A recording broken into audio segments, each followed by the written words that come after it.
அம்பாள் சமேத அருள் ஜோதி நாதனே திருவடிகள் போற்றி போற்றி. அனைத்தடியார்களுக்கும் திருவடி வணக்கம். குருவாழ்க, குருவே துணை. தெளிவு குருவின் திருமேனி காண்டல், தெளிவு குருவின் திருநாமம் செப்பல், தெளிவு குருவின் திருவார்த்தை கேட்டல், தெளிவு குரு ஒரு சிந்தித்தல் தானே, தெளிவு குரு ஒரு சிந்தித்தல் தானே. திருச்சிற்றம்பலம். அம்மா சரஸ்வதி அம்மா காரணம் இப்ப சரஸ்வதி அம்மா விநாயகர் பாடல் பாடுங்க. பாடுறேன்க்கா. அனைத்து அடியார் திருவடி பணிகிறேன். திருச்சிற்றம்பலம். பிடியதனொரு உமை கொளமிகு கரியது வடி கொடுத்தனதடி வழிபடும் அவரிட கடி கணக்கம் பதிவரை அருளினன் மிகு கொடை வடிவினர் பயில் வழி வளமுறையிறையே. திருச்சிற்றம்பலம். மங்கையர்க்கரசி அம்மா நாளோட துதி பாடுங்கம்மா. சிவசிவா. சிற்றம்பலம். ஊழியர்கோன் வெப்பொழித்த புகழியர்கோன் கழல் போற்றி, ஆழிமிசை கல்மிதப்பில் அணைந்த பிரான் அடி போற்றி, வாழி திரு நாவலோர் வந்தொண்டர் பதம் போற்றி, ஊழிமலி திருவாத ஊரர் திருத்தாள் போற்றி போற்றி. திருச்சிற்றம். நன்றி. நன்றி ஐயா. நீங்க ஆரம்பிக்கலாங்க ஐயா. சிவாயன சொல்லிட்டோம். இன்னைக்கு 10வது அமர்வுங்கய்யா. இன்னைக்கு பாடலுடைய பெரிய பாடல் வரிசையில 1410 திருநாவுக்கரசு புராணம் பாடல் வரிசையில 145 உங்களுடைய புக்லயே, அடியனுடைய புக்ல 145. சிவா இன்னைக்கு சாப்பிட்டு கூட வாங்கய்யா.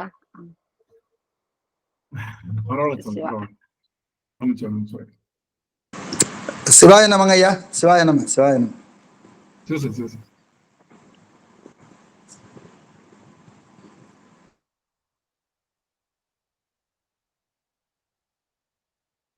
தென்னாடுடைய சிவனே போற்றி, தென்னாட்டவர்க்கும் இறைவா போற்றி, காவாய் கனகத்திரளே போற்றி, கைலை மலையானே போற்றி போற்றி.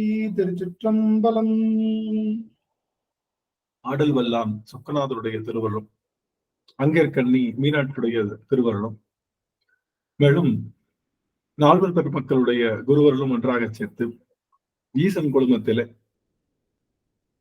63 நாயன்மார்களுடைய புராணத்தை தொடர்ந்து சிந்திக்கின்ற அந்த வேளையிலே அடியனுக்கு திருநாவுக்கரசு புராணம் பேசுவதற்கான அந்த வாய்ப்பை நல்கிய குருவருளையும் திருவருளையும் அடியேன் மனம் மொழி மெய்களினாலே பணிகின்றேன். மேலும் இங்கு குழுமி இருக்கக்கூடிய அத்துணை அடியார் பெருமக்களுடைய திருவடி தாமரைகளையும் அடியேன் சென்னிமேல் சூட்டி மகிழ்கின்றேன். திருச்சிற்றம்பலம். சிவாயனம். சிவசிவ. ஆக இறைவனுடைய பெருங்கருணையினாலே நாவுக்கரசு புராணம் என்ற இந்த புராணத்தை தொடர்ந்து சிந்தித்து வருகின்றோம். நாவுக்கரசு புராணம் நமக்கு தருகின்ற பெரும் செய்தி என்ன, ஒற்றை வரி செய்தி என்ன, நாவுக்கரசு புராணத்தின் மூலமாக நமக்கு வருகின்ற குறிப்பு என்ன அப்படின்னு பார்த்தோம்னா, எனக்கு தெரிஞ்சு இந்த குறிப்பை 3ஆ பிரிக்கலாம். எந்த நேரத்துல யாருக்கு எப்பொழுது சிவஞானம் பிறக்கும் என்பதை நாம் யாராலையும் கணித்து விட முடியாது. அதனால யாரையும் இவங்க சமயத்துக்குள்ள வரல, இவங்க சரியா வழிபாடு செய்யல, இவங்க சிவபெருமானை பற்றி புரிஞ்சுக்கல, இவங்க சித்தாந்தம் படிக்கல அப்படின்னு யாரையும் நம்ம ஒதுக்கி விட முடியாது.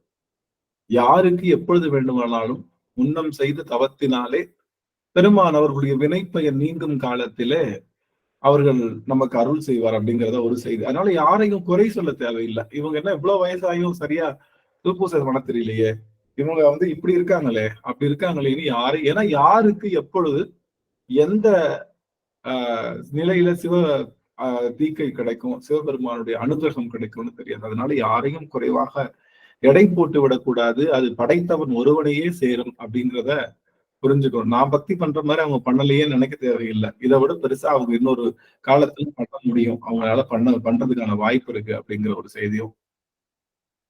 தனக்கு வருகின்ற துன்பத்தைக்கு தான் காரணம். அந்த துன்பத்தை களைவதற்கு முயற்சி செய்வதை விட அந்த துன்பத்தை அப்படியே ஏற்றுக்கொள்வதற்கு பழகிக்கொள்ள வேண்டும் என்ற அதுதான் இறைவன் திருக்குறிப்பை அறிந்து நிற்கின்ற நிலை என்று நாவுக்கரச பெருமான் என்ற நிலைகளை எல்லாம் பார்க்கும்போது அது மட்டும்தான் நமக்கு இலையோடிய செய்தி. நமக்கு வருகின்ற துன்பத்திற்கு விடை தேடுவதை விட, நம்ம வருகின்ற துன்பத்திற்கெல்லாம் வினைகளுக்கான விடையை தேடுவதை விட, அதை களைவதற்கான பொருளை தேடுவதை போல, ஒரு ப்ராப்ளத்துக்கு சொல்யூஷனை தேடுறதை விட அந்த ப்ராப்ளத்தை அப்படியே அக்செப்ட் பண்ணிக்கிறது அப்படிங்கிறது அந்த நாவுக்கரச பெருமான்றது நம்ம கத்துக்கிற பெரிய செய்தி. அவர் எந்த விஷயத்துக்காகவும் பெருமான் கிட்ட அவரு தனக்காக எந்த ஒரு செயலுக்காகவும் பெருமான் கிட்ட எந்த ஒரு நிலையிலையும் எந்த ஒரு கடுமையான சூழ்நிலை நிலையிலையும் அது பண்ண முடியாது. நாவுக்கரச பெருமானை பற்றி நம்மளுடைய உள்ளுக்குள்ள அவர் என்ட்ரி ஆகிறாரு. நம்மளுடைய திருவதிகைக்குள்ள ரீஎன்ட்ரி.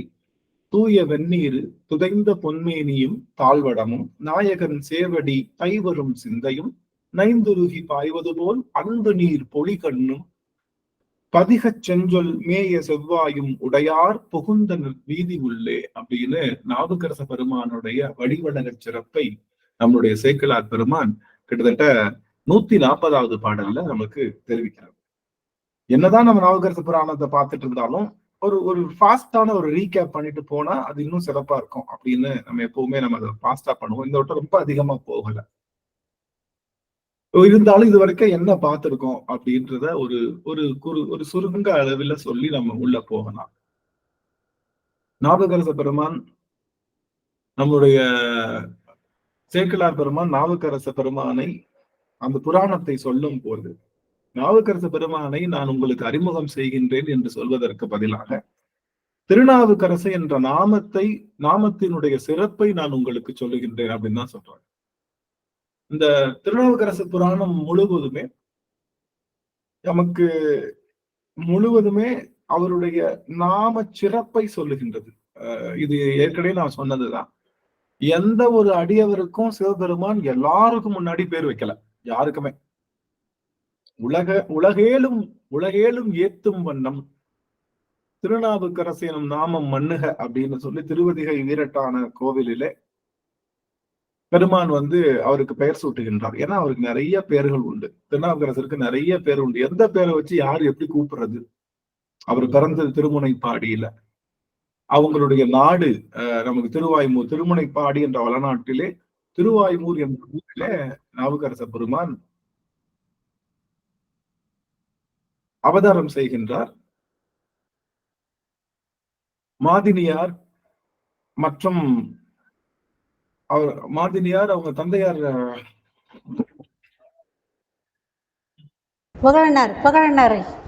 புகழனாருக்கும் இரண்டாவது மகவாக பிறக்கின்றார். முதலாவதாக திலகவதியார் பிறந்தாகிவிட்டது. இருவரும் கலைகள், கேள்வி மற்றும் அறத்திலே மிகச்சரியாக நிற்கின்றார்கள்.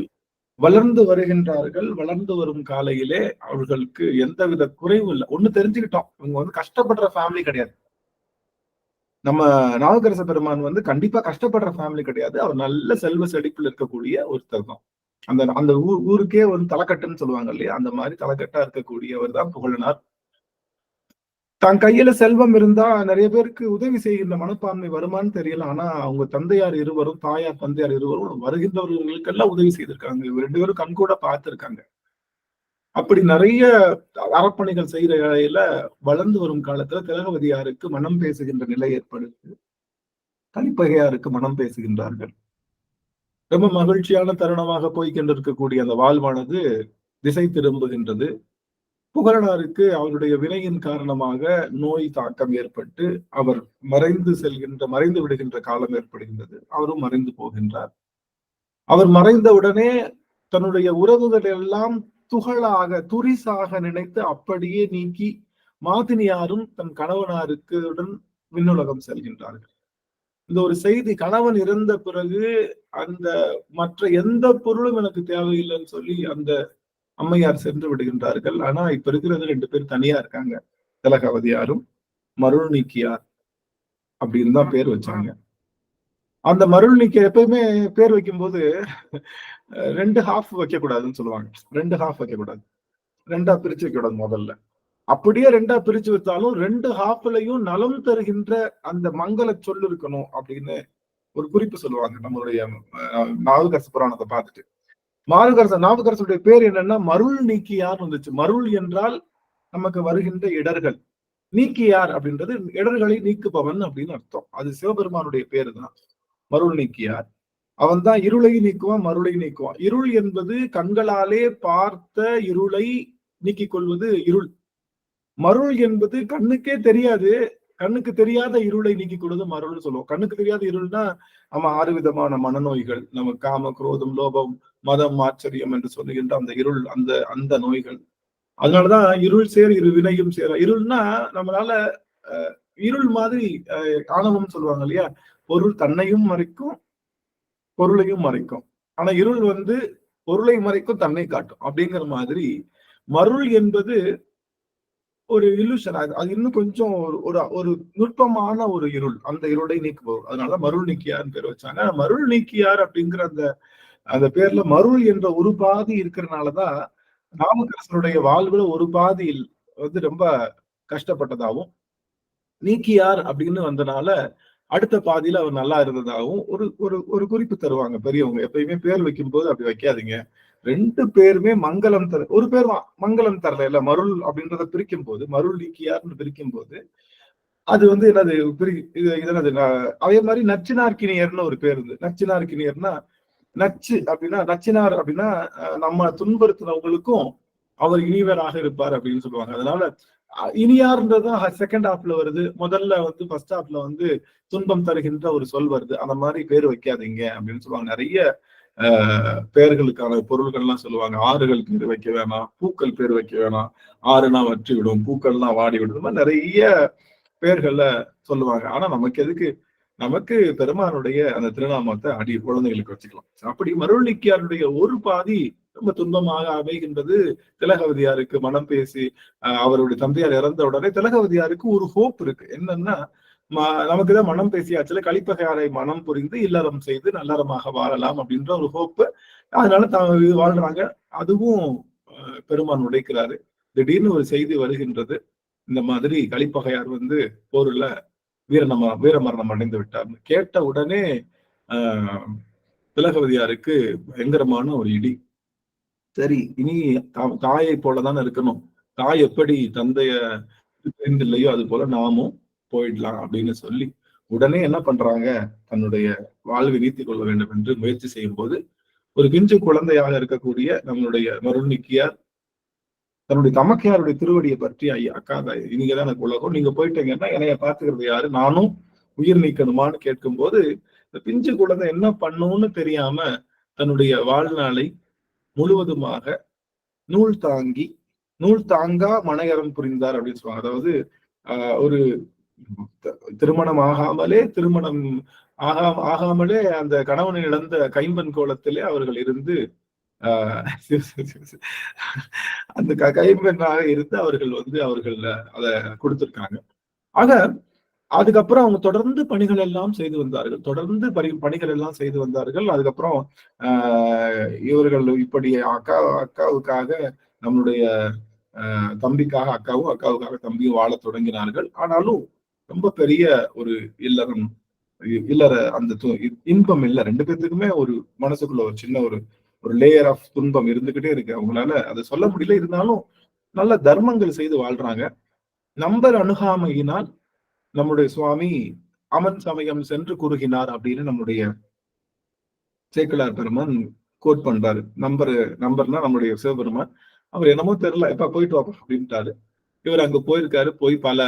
அங்க போயிட்டு பல நூல்களை கற்கிறாரு. ரொம்ப பிடிச்சிருக்கு. நிலையாமை பற்றி ரொம்ப, நிலையாமையும் கொல்லாமையும் அவங்ககிட்ட ரொம்ப பிடிச்சிருக்கு நம்மளுடைய மருள் நீக்கியாருக்கு. போய் பல பண்டிதங்கள் செய்து அவர்கள் வந்து தர்மசேனர் என்ற பெரும் பட்டத்தை பெறுகின்றார். பெரிய வாதங்கள் எல்லாம் புரிந்து நிறைய விஷயமான செய்திகள் எல்லாம் நம்மளுடைய சுவாமி செய்கிறார். யாரு, நம்மளுடைய மருள் நீக்கியார் இப்பொழுது தர்மசேனர் என்ற பெயரிலே விளங்குகின்றார். ஒரு செய்தி நீங்க கவனிக்கணும். எல்லாரும் ஒரு முறை உங்களுடைய குறிப்பு எனக்கு கொடுத்தா நலமா இருக்கும்னு நினைக்கிறேன். வாய்ப்பு இருந்ததுன்னா ஒரு முறை. இது ஒரு செய்தி மட்டும் நமக்கு நல்லா தெரியுது. சுவாமி இந்த சமண சமயத்துல சேர்ந்ததுக்கு அப்புறம் ஒண்ணு செய்யல. அவர் மத்ததெல்லாம் பண்ணிட்டாரு. ஒண்ணு செய்யல. என்னன்னா சிவநிந்தை செய்யலன்றது மட்டும் தெரிஞ்சுக்கிச்சு. யாரு? நம்மளுடைய தர்மசேனர் அங்க போனதுக்கு அப்புறம் சிவநிந்தை செய்யல. ஏன் அப்படின்னு சொல்றோம்னா, உங்களுக்கு எப்படி இது தெரியும் அப்படின்னா, சப்போஸ் சிவநிந்தை செய்தி அதற்கான குறிப்புகள் அவர் தந்திருந்தாருன்னா, இவர் சிவபெருமான போய் பற்று நாட்டுல பின்னாடி போய் பற்றும் போது அவர் எழுதின கோட்டையை அவருக்கே கொடுத்திருப்பாங்க. இந்த பாரு இவன் இப்படி சொல்லியிருக்கான், அவன் அப்படி சொல்லியிருக்கான் அப்படின்னு சொல்லி அவர் எழுதின கோட்டையை அவர் கொடுத்திருப்பாங்க. அதுக்கான வாய்ப்பு அவர் தரல. இப்ப நீங்க பாத்தீங்கன்னா, இந்த கன்வெர்டட் மக்கள் இருக்காங்க பாத்துறீங்களா, கேள்விப்பட்டிருக்கீங்களா? இப்ப நார்மலா மற்ற மதங்களுக்கு மாறுறவங்க கூட கொஞ்சம் பிறப்பாலேயே அந்த மதத்துல மாறவங்க கிறிஸ்தவர் பாத்தீங்கன்னா பிறப்பாலேயே கிறிஸ்தவரா இருப்பாங்க. பாத்தீங்கன்னா அவங்க எல்லாம் நார்மலா இருப்பாங்க. இந்த கன்வெர்ட் ஆகி போயிருக்காங்க பாருங்க, அவங்கதான் என்ன சொல்லுவாங்க, உங்க சாமி பேயி, உங்க சாமி கெட்டது, நீங்க தான். அவங்க பிறப்பால கிறிஸ்தவர்களா இருக்கிறவங்க அமைதியாவே இருப்பாங்க.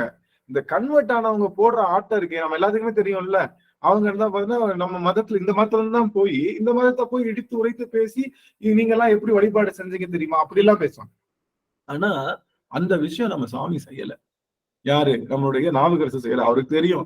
அவரு எதுவும் இதை பத்தி பேசல. அவங்க மதத்துக்குரிய சிறப்பை மட்டும் சொன்னாரே தவிர மற்ற சமயத்தினுடைய விஷயங்களை அவர் எதுவும் சொல்லலைங்கிறது நல்லா தெளிவா தெரியுது. அவர் பயங்கர புகழ்ல இருக்காரு. இந்த வேளையில திருவதிகைக்கு அம்மா எழுந்தொள்றாங்க திலகவதியார். ஏன்னா அவங்களால அந்த ஊர்ல இருக்க முடியல. எல்லாரும் என்னப்பா தம்பி அங்க போய் வேற சமயத்தை சேர்ந்துட்டாராமே, நீங்க என்ன எதிர் ஊர் மக்களுக்கு பதில் சொல்ல முடியலன்னா என்ன பண்ணுவாங்க? எல்லாரும் ஊர் மக்களுக்கு சரியான பதில் சொல்ல முடியல என்ன பண்ணுவோம்? ஊரை விட்டு காலி பண்ணிடுவோம். நம்ம இவங்ககிட்டயே இதுக்கு பேசி இருக்கிறத சொல்லிட்டு அம்மா என்ன பண்றாங்க, அங்க திருவாய்மூர்ல இருந்து நமக்கு திருவதிகை வர்றாங்க. திருவாய்மூர்ல இருந்து திருவதிகை எவ்வளவு தூரம் எனக்கு தெரியல. திருவாய்மூர் இல்லைங்க, திருவாமூர். திருவாமூரா? ஆமா, திருவாய்மூர் தனியா ஒரு ஊர் இருக்குங்கயா, இது திருவாமூர். திருவாய்மூர் வேற திருவாமூர் வேறையா சுவாமி? ஆமாங்கய்யா, ஆமா. நீங்க சொல்லு போல பாக்கலாம், நான் எப்படி சொல்றதுன்னு. Okay okay, Thiruvamur. திருவாமூர் வேற, திருவாய்மூர் வேற, மூணுமே பாடற்பட்ட தலங்க. சரிங்க சாமி, சரிங்க சாமி. அப்ப இந்த திருவாமூர்ல இருந்து நம்மளுடைய திருவதிகைக்கு எவ்வளவு தூரம் இருக்கு? 9 கிலோமீட்டருங்கய்யா. அவ்வளவுதான். அம்மா பார்த்தாங்க 11 கிலோமீட்டருங்க, 11 கிலோமீட்டர். பண்ருட்டிக்கு தான் 9 கிலோமீட்டர். பண்ருட்டில இருந்து திருவதிகை 11 கிலோமீட்டர். சிறப்பு சிறப்பு சிறப்பு. அப்போ அம்மா என்ன பண்றாங்க, திருவாமூர்ல இருந்து உள்ள திருவதிகைக்கு போய் அங்க போய் செட்டில் ஆகுறாங்க. அங்க போய் எப்படி அம்மா இருக்கிறாங்கன்னா, அப்போதுதான் சிவசின்னங்கள் எல்லாம் தாங்குறாங்க முழுவதுமா ருத்ராட்சமும் நெற்றி நிறைய நீரும் போட்டு தாங்குறாங்க. ஆனா அம்மா படம் போடுறப்ப எல்லாரும் செந்நிறத்துல காமிக்கிறாங்க. அது பேர் என்ன, நமக்கு அவங்களுக்கு ஒரு காவி கஷாயம் இருக்கிற மாதிரி எல்லாரும் காமிக்கிறாங்க. நம்ம சைவத்துக்கு காவி என்பது கிடையவே கிடையாது. ஏற்கனவே சொல்லியிருக்கோம், காவி என்பது கிடையாது. நம்ம சைவத்திற்கு வெண்ணிற ஆடை தான். பட்டு நல்ல விஷயமா இருந்தா பட்டு, ஒரு சாதாரண விஷயமா இருந்தா பருத்தி. இது ரெண்டு தான். நமக்கு காவி என்ற ஒரு விஷயம் கிடையாது. நீங்க கேட்கல, என்ன இவங்கெல்லாம் மடாதிபதிகள்லாம் கட்டுறாங்கல்ல, அதெல்லாம் என்ன அப்படின்னா தெரியல. அது வயலேஷன் ஆஃப் ரூல் தான் கண்டிப்பா. அந்த காலத்துல மடாதிபதிகளுக்குரிய அந்த ஒரு விஷயம் என்னன்னா, திருக்கோவணம் மட்டும்தான், வேற எதுவும் அணியக்கூடாது. இந்த மாதிரி பெரிய உடைகள்லாம் அணியக்கூடாது. கோவணம் மட்டும்தான் அவர்களுக்கு துறவரத்துல இருக்கிறவங்களுக்கு சொல்லப்பட்ட ஒரு விஷயம் கோவணம் மட்டும்தான். அவ்வளவு வேற எதுவும் அவர்கள் அணிவதாக இல்லை அப்படின்னா இன்னும் கொஞ்சம் கந்தைன்னு சொல்லுகின்ற முழந்தால் வருகின்ற ஆடை மட்டும் அவர்கள் அணிந்தார்கள். கோவணன்றதை விட அதுதான் நம்மளுடைய மணிவாசக பெருமானும் நம்மளுடைய நாவுக்கரசு பெருமானும் எப்பொழுதுமே அந்த முழந்தாளுக்கு மேல இருக்கக்கூடிய அந்த ஆடைக்கு பேரு கந்தைன்னு சொல்லக்கூடிய ஆடை. அந்த கந்தை ஆடையும் அவர்கள் முழுவதுமா அது வெந்நீர் ஆடை தான் அணியணும். ஆனா இப்ப பாத்தீங்கன்னா கொஞ்சம் துறவரம்னாலே காவி கஷாயம் கட்டுற மாதிரி. காவி எப்ப கட்டுவாங்கன்னா அது காட்டிலே சென்று தவம் செய்யும் போது. ஏன்னா அந்த கலர்ல நிறைய விஷ ஜந்துக்கள் வராது அப்படின்னு ஒரு பின்ன பேக்ரவுண்ட் இருக்கனால அதனாலதான் காவி என்பது நம்மளுடைய மர உரி தரித்தல், காவி உடை அணிதெல்லாம் காட்டிலே தவம் செய்பவர்களுக்கு. பட் நாட்டிலே தவம் செய்பவர்களுக்கு வெந்நீர் ஆடை. நம்மளுடைய சைவத்துக்கு உள்ள ஆடை வெந்நீர் ஆடை மட்டும்தான். நம்ம சைவத்துல வேற எந்த ஆடையும் கிடையாது. ஆண்களுக்கு சொல்லுவது வெந்நீர் ஆடை. வெந்நீர் ஆடையில வெண்ணிறப்பட்டு இல்லாட்டி வெள்ளை பருத்தி நூலான ஆடை. யாரும் காவி அப்படின்ற விஷயங்களை நம்ம அணிவது இல்லை. அது நம்மளுடைய சைவ சமயத்துக்கு உகந்த ஒரு ஆடையாக சொல்லப்படலாம். அப்படி அம்மையார் முழுவதுமாக தரித்து அவங்க வந்து தவம் செய்து அந்த திருவதிகை வீரட்டான கோவிலுக்குள்ள புகுறாங்க. புகுந்து பலவிதமான தொண்டுகள், சரிகை தொண்டுகள் செய்யறாங்க. காலை எழுந்த உடனே நீராடி திரு அழகு, திருமழுகு, அப்புறம் பெருமானுக்கு நந்தவனத்துல பூ பறித்தல் மற்றும் பல விஷய அந்த சரியை தொண்டுகளை செய்து கொண்டிருந்தாலும் அம்மாவோட மனசுல சரியை தொண்டு வெளியில தெரிஞ்சாலும் அவங்க கிரியை, யோகம், ஞானம் என்ற பல படிநிலைகள் உள்ளுக்குள்ள அவங்களுக்கு போயிடுச்சு. அதுக்கப்புறம் வந்து பல காலம் வந்து செய்துட்டு இருக்கிறப்போ நம்மளால என்ன பண்ணுவோம், 2வது நாளே அப்ளிகேஷன் போட்டுருவோம்ல, சாமி கிட்ட வேலை பார்த்துட்டோம்னா. சாமி கிட்ட ஒரு 2 உலவாரம் போயிட்டோம்னா 3வது உலவாரத்திலேயே சாமி எனக்கு தெரிஞ்ச ஒருத்தவங்களுக்கு உடம்பு சரியில்லை, எப்படியாச்சும் பாருங்க, நான் தான் உலவாரம் பாக்குறேன் அப்படின்னு சொல்லுவோம்ல. ஆனா அப்படி இல்லை. பல காலம் வந்து அம்மா வந்து அந்த சாமிக்கு உலவாரம் செய்யும் போது அம்மா ஒரே ஒரு நாள் கேட்கிறாங்க, இந்த மாதிரி ஐயா இந்த மாதிரி தம்பி வேற சமயத்துல இருக்கா, அப்படி அவரை எப்படியாவது நம்ம சமயத்துக்கு கொண்டு வர முடியுமா அப்படிங்கிற மாதிரி அம்மா கேட்கும் போது பெருமான் வந்து முன்னம் முனியாகி தவம் செய்திருக்கின்றான், சூலை மடுத்தாள்வோம் என்று பெருமான் வந்து அவர்களுக்கு சொல்லும் போது ரொம்ப சந்தோஷப்படுறாரு. சாமி சொன்ன மடுத்த கணமே நம்முடைய தர்மசேனராக இருக்கக்கூடிய மருள் நீக்கியாருக்கு சூளை நோய் ஆட்பட்டது. சூளை நோயினாலே துடிக்கின்றார். தமிழர்கள் என்றும் பலவாறு தவம் செய்கின்றார்கள். பல மந்திரங்கள், தந்திரங்கள், பல மருந்துகள், மாயங்கள் எல்லாம் செய்யும் பார்த்தும் நம்மளுடைய சுவாமிக்கு எந்த விதமான ஒரு அந்த வழியில ஒரு ஒரு ஒரு மாறுபாடு இல்லை. தொடர்ந்து வழி கூடிக்கொண்டேதான் இருக்கு. கடைசியில அவர்கள் என்ன சொல்லிட்டாங்கன்னா, இது இவர் ஊழ்வினை, இவர் அனுபவித்துத்தான் தீர்த்தாகணும் அப்படின்னு சொல்லிட்டு அவரை கைவிட்டுறாங்க. இவருக்கு வழியானது வெகு கடுமையாக இருக்கிறது. குடரோடு முடக்கி துடக்கிட அப்படின்னு சொல்லுகின்ற அளவுக்கு வயிற்று வலி என்பது ரொம்ப கடுமையான ஒரு வலி. அதனால அந்த வலியை பொறுத்து அவருக்கு ஒண்ணு தெரிஞ்சிருது, என்னன்னா நம்ம அந்த வயிற்று வலியினாலே இறக்க போவது உறுதி என்று தெரியும் போது சாக போறப்பதான் என்ன தெரியும் எல்லாத்துக்கும். அதுக்கு முன்னாடி சொந்தக்காரங்க எல்லாம் தெரியாது யாருக்கும் சொந்தக்காரங்க கிடையாது. அப்படி இழுத்துட்டு இருக்கப்பதான் ஆஹா நம்ம சாகுறப்போ, நம்ம கஷ்டப்படுறப்போ அந்த பக்கத்து வீட்டுக்காரங்க உதவி செஞ்சாங்களே, அதுக்கப்புறம் நம்ம மாமா வந்து படிக்கிறதுக்கு ஹெல்ப் பண்ணாரு, பெரியப்பா வந்து சாப்பிடுறதுக்கெல்லாம் பல விஷயம் செஞ்சாரு, இவங்க எல்லாம் நம்ம ஒரு தடவை கூட பார்க்கலையே, ஒரே ஊர்ல இருந்தும் அவங்க கூட பேசலையே அப்படின்னு அந்த மரணப்படுக்கையில தான் அந்த அவ்வளவு பெரிய ஞானம் தோன்றுமா எல்லாருக்கும். ஐயோ என்னப்பா இப்படி இவ்வளவு கஷ்டம் பண்ணிட்டோம் அப்படின்னு. அது போல இவருக்கு அந்த மரணம் நெருங்குகின்றது என்ற உணர்வு ஏற்பட்ட உடனே அவருக்கு ஒரு ஞானம் தோன்றது. இந்த உயிர் தாங்குவதற்கு காரணமான நம்முடைய திலகவதியார் அவங்க அக்காவை ஒரு வரை பார்த்துடலாம் அப்படின்னு சொல்லி அக்காவை பார்க்கறதுக்காக ஆள் அனுப்புறாரு. அக்கா வர முடியாதுன்னு சொல்றாங்க. திரும்ப இவரே எழுந்தருளி அங்க போறாரு. போய் அக்காவோட திருவடியில வீழ்கிறாரு. அக்கா பார்த்து குழியில் விழுந்தீர் எழுந்தறீர் அப்படின்னாரு.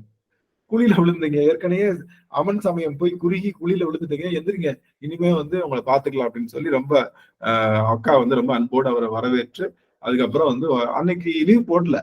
தம்பி ஊர்ல இருந்து இவ்வளவு நாள் கழிச்சு வந்திருக்கா, அப்படி வயிற்று வலி இருக்கு, போய் ஆஸ்பத்திரியில டாக்டர்கிட்ட போய் காட்டுவோம், அப்போ எல்லாம் லீவ் போடல திருவதிகை அந்த சரியை தொண்டுக்கு அன்னைக்கும். ஏன்னா இது சிவபெருமானால கொடுக்கப்பட்டது, அவன் தான் இதை தீர்க்கணும்னு சொல்லி நேரா கோவிலுக்குள்ள போறாங்க. ஒரு கோவிலுக்குள்ள போறதுக்கு ரொம்ப ஹெசிடேட் பண்றது. வேற மதத்துல இருந்து நம்ம இங்க வர்றோம், நமக்கு தீக்கை இருக்கு, சமய தீக்கை இருக்கு, இந்த தீக்கைக்குள்ள பெற்று போகலாமா வரலாமான்னு யோசிக்கும் போதுதான் உள்ள சென்று அந்த திருவாளன் திருநீரை அங்க கொடுக்கும்போது பெருவாழ்வு பெற்றதாக பெற்று உடலெங்கும் பூசிக்கொள்கின்றார்.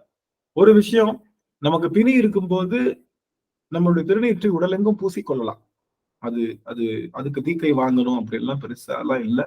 நமக்கு உடல் பிணி இருக்குன்னா எந்த இடத்துல பிணி இருக்கோ அந்த இடத்துல திருநீர் பூசுவாங்க. நீங்க பாத்திருக்கீங்களா? நம்ம பாட்டி அவங்க எல்லாம் பாத்தீங்கன்னா வயிற்று வலினா வயிற்றுல திருநீர் போடுவாங்க, முதுகு வலினா முதுகுல திருநீர் போடுவாங்க, அப்புறம் இடுப்புல வலினா இடுப்புல சாமியை கும்பிட்டு அதில் திருநீர் போடுவாங்க. இந்த பழக்கம் இருக்கு. நீங்க பாத்துருக்கீங்களா? எனக்கு தெரியல, நீங்க அடியார்கள்லாம் இருக்கீங்களா? அந்த பழைய காலத்துல எல்லாம் வந்து பாத்தீங்கன்னா கண்டிப்பா அவருக்கு அந்த மாதிரி திருநீர் போடுறது. கண்டிப்பா எங்க பாட்டி எல்லாம் வந்து திருநீர் போட்டுட்டு அதை ஆக்காட்ட சொல்லுவாங்க. கண்டிப்பா வாயில கொஞ்சம் திருநீர் போடுவாங்க. எப்பவுமே எனக்கு ஒரு மாதிரி கஷ்டமா இருக்கும். அது கொஞ்சம் வந்து திருநீர் கிடையாது, அள்ளிதான் போட்டது வாய்க்குள்ள துப்புக்கடிக்கு நெத்தியில் திருநீர் போட்டு காட்டு திருநீர் போட்டாங்கன்னா அப்படி நம்ம தான் காட்டணும். கன்ஃபார்மா காட்டினாதான் அள்ளி திருநீர் வாய்க்குள்ள போடுவாங்க. எனக்கு அப்படியே ஒரு மாதிரி டிஃப்ரெண்டா இருக்கும். இவங்க சும்மாவே இருக்க மாட்டாங்க.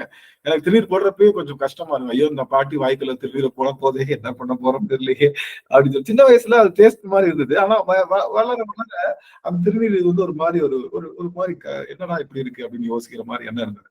அதுக்கப்புறம் தான் திருநீற்றோட பெருமையை புரிந்து, திருநீர் என்பது உட்கொள்ளக்கூடிய ஒரு பிரசாதம். நம்ம உட்கொள்ளலாம், உள்ளுக்குள்ளையும் திருநீர் போகணும் அப்படிங்கிறத அப்ப உடம்பெங்கும் திருநீர் பூசி நம்மளுடைய சுவாமி அப்பவே அவருக்கு ஒரு ஹோப் கிடைச்சிருது. கொஞ்சம் இடமும் குறைஞ்ச மாதிரி தெரியுது அப்படின்ற மாதிரி தெரியுது. உள்ள போறாரு. போயிட்டு அம்மா திலகவதியார் வந்து நீயாச்சு, உள்ள இருக்கிற வீரட்டாளை சிவராஜ் 2 பேராச்சு, நீங்க 2 பேரும் பாத்துக்கங்க, அப்பா இந்தா விட்டுட்டு அவன் பிள்ளைய நீ பாத்துக்க அப்படின்னு சொல்லிட்டு நம்ம திரும்ப அன்றைய அந்த உழவார பணிகள் எல்லாம் செய்வதற்காக செல்கின்றார்கள். இந்த இடம் தான் ரொம்ப அருமையான இடம். நமக்கு 40 வருஷம் கழிச்சு வராத தம்பி வந்து வயிற்று வலியோட வந்து அந்த தம்பி தீருதா தீரலையான்னு பார்க்காம வெயிட் பண்ணி சாமி வந்து வயிற்று வலி தீர்க்கிறாரா வைக்க எதுவுமே பார்க்கல. அந்த அம்மாவோட வேலை அன்னைக்கு என்னவோ அந்த வேலை. ஐயோ நான் இன்னைக்கு பூ கட்டி இந்த நேரத்துக்கு கொடுக்கணுமே, இந்த இடத்துல கூட்டாம விட்டா இது எப்படி இருக்குமோ அப்படின்னு சொல்லிட்டு அவர்கள் வந்து அப்பொழுதே வந்து அந்த இறை பணியில தான் இருந்தாங்களே தவிர இந்த உலகத்துல வந்து அவன்கிட்ட சாட்டி விட்டுட்டு பெருமானவனை சாட்டி விட்டு அப்படியே போயிட்டாங்க. அதுக்கப்புறம் பல காலத்துல அவர் பாடி குற்றாயினவாறு பாடுறாரு. உலக மக்கள் எல்லாம் வானில இருந்து பொழிகிறாங்க. அப்புறம் கடைசியில அவருக்கு வந்து பல விதமான அப்ப எல்லாருக்கும் பார்க்க இப்ப அவருக்கு 2 பேர் இருக்கு. ஒண்ணு தர்மசேனன்ற பேரு, இன்னொன்னு மருள் நீக்கியான்ற பேரு. இந்த மருள் நீக்கியார் பேரை வச்சு கூப்பிடலாமா, தர்மசேன பேரை வச்சு கூப்பிட்டா என்ன ஆகும், அவர் வந்து சமான சமயத்துல இருக்காருன்ற ஆகி போயிடும். மருள் நீக்கியான் பேர் வச்சா என்ன ஆகும், அவர் திரும்ப ஃபர்ஸ்ட்ல இருக்காரு, அவர் எதுக்குன்ற குழப்பத்துல இருந்தனால சாமி என்ன பண்றாரு, தீக்கா நாமமாக திருநாவுக்கரசு அப்படிங்கிற நாமத்தை எல்லாரும் பார்க்க வைக்கிறாரு.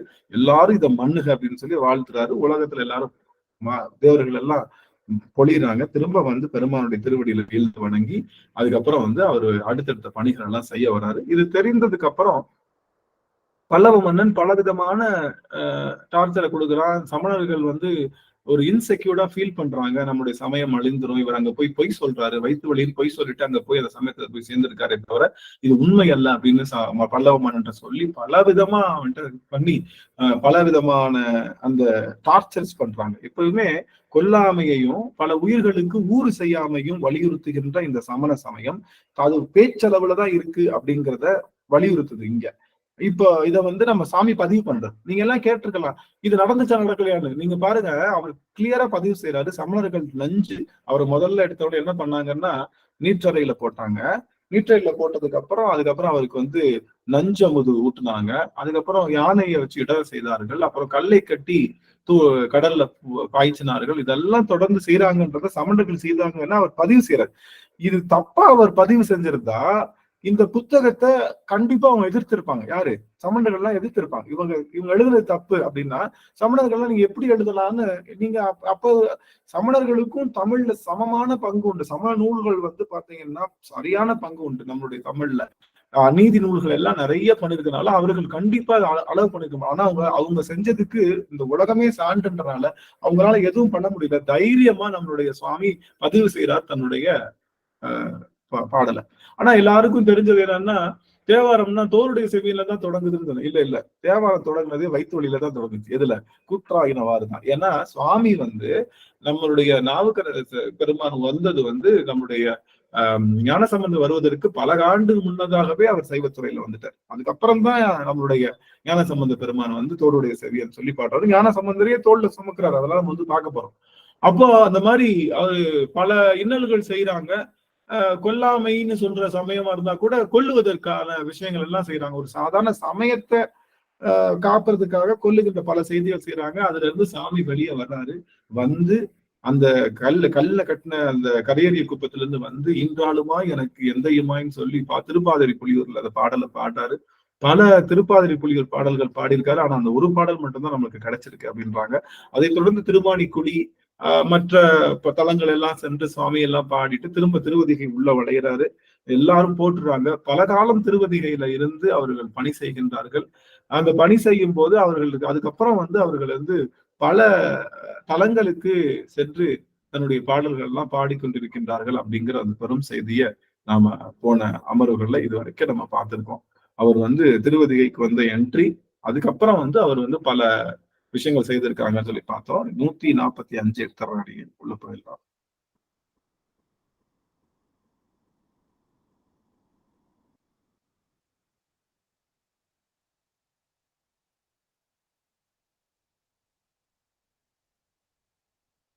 அப்புறம் இது அறிந்த பல்லவ மன்னனும் வந்து அவனுடைய தவறை உணர்ந்து அதுக்கப்புறம் கடைசியில அந்த சமன் பள்ளிகள் எல்லாத்தையும் இடித்து பெருமானுக்கு ஒரு பெரிய கோவில் எழுப்புகின்றான். அவனும் நம்மளுடைய சுவாமியோட திருவடியில வீழ்ந்து வணங்கி, நம்முடைய நாவுக்கரசு பெருமானுடைய திருவடியில வீழ்ந்து வணங்கி அவனும் திரும்ப மீண்டும் தன்னுடைய தாய் மதமாகிய சைவ சமயத்திற்கு அவர் மாறுகின்றார் அப்படிங்கிற அந்த செய்தியோடு நம்ம நிறைவு செய்தோம்னு நினைக்கிறேன். அப்படிதானங்கம்மா?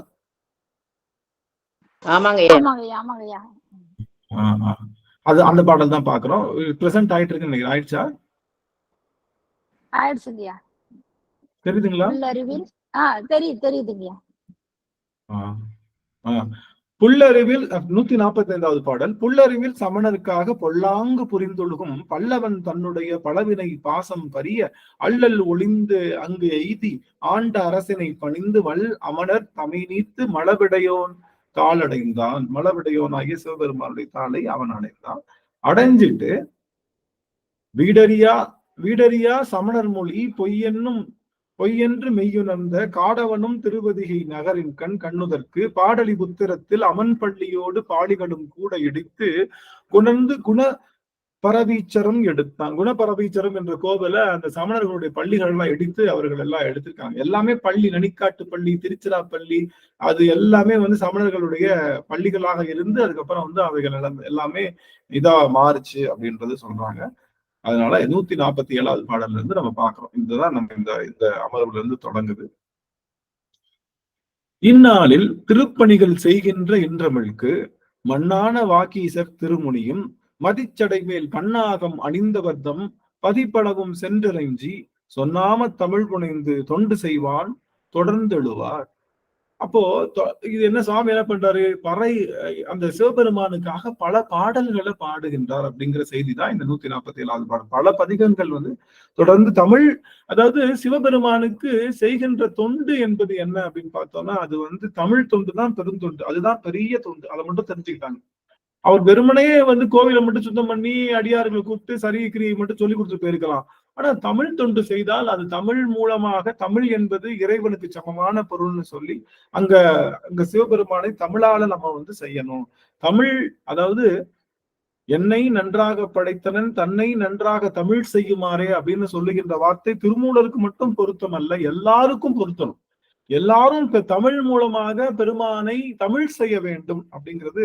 சிவபெருமானை தமிழால் அவனை வழிபாடு செய்யணும், தமிழால் நாமளும் செய்யணும், நாமளும் தமிழ் செய்யணும். ஏதாவது நம்மளுடைய முன்னதாக ஏதாவது ஒரு செய்யலோ, ஏதாவது ஒரு படைப்போ சிவபெருமானுக்காகவோ குருநாதர் முருகப்பெருமானுக்காகவோ நம்ம செய்யணும்.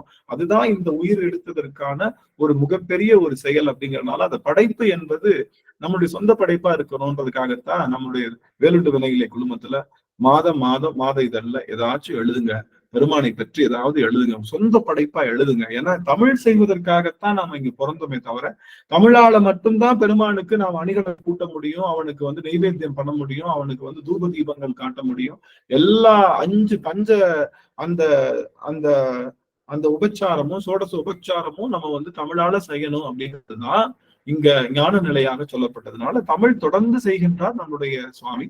அந்த தமிழை தொடர்ந்து செய்கின்றார். அப்புறம் தொடர்ந்து செய்ததுக்கு அப்புறம்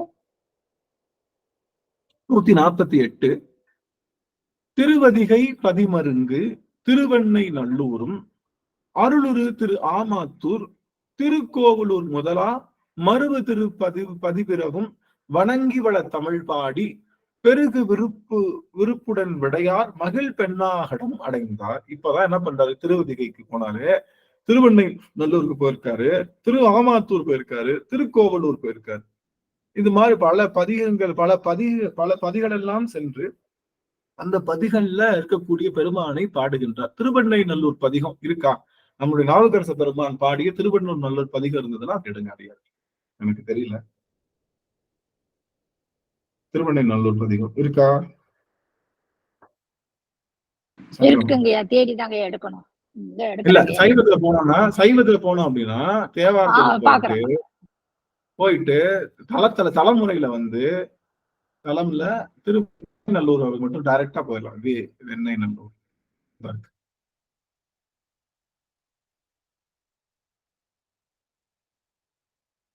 வெண்ணெய் நல்லூர் இருக்கா? எங்க இருக்கு? திருவெண்ணை நல்லூரில் பாடிய பதிகம் கிடைக்கவில்லை ஐயா. கிடைக்கலையா? அதான் மன்னிக்கணும், திருவெண்ணை நல்லூர் இல்ல, அப்போ விட்டுறலாம், மன்னிக்கணும் சுவாமி. அப்போ திரு ஆமாத்தூர் இருக்கா பாருங்க. திரு ஆமாத்தூர் பதிகம் கிடைக்குதுங்களான்னு பாருங்க. ஏன்னா எனக்கு அதுல எழுதிட்டாங்களா? திரு ஆமாத்தூர் திருக்கோவலூர் ஏதாவது ஒரு பதிகம் இருந்ததுன்னா அதை பாடி அதுக்கப்புறம் நம்ம உள்ள போகலான்னு தான் கண்ணூர்ல. திருவெண்ணை நல்லூர் திரு ஆமாத்தூர் ஒரே நிமிஷம். திரு ஆமாத்தூரில் 2 பதிகங்கள் பாடியிருக்கின்றார். நமச்சிவாயம். ஆமா, துன்னகை ஐயா, கோவலம். ஆறாம் திருமுறையில ஆமா, ஆறாம் திருமுறை 9வது பாட்டு வருதுங்க ஐயா. 6ஆம் திருமுறை 9ஆம் பாட்டு அது தாண்டகம். வண்ணங்கள் தாம் பாடி வந்து நின்று வழி செய்து வளை கவர்ந்தார் வகையால் நம்மை கண்ணம் பால் நின்றைது கனல பேசி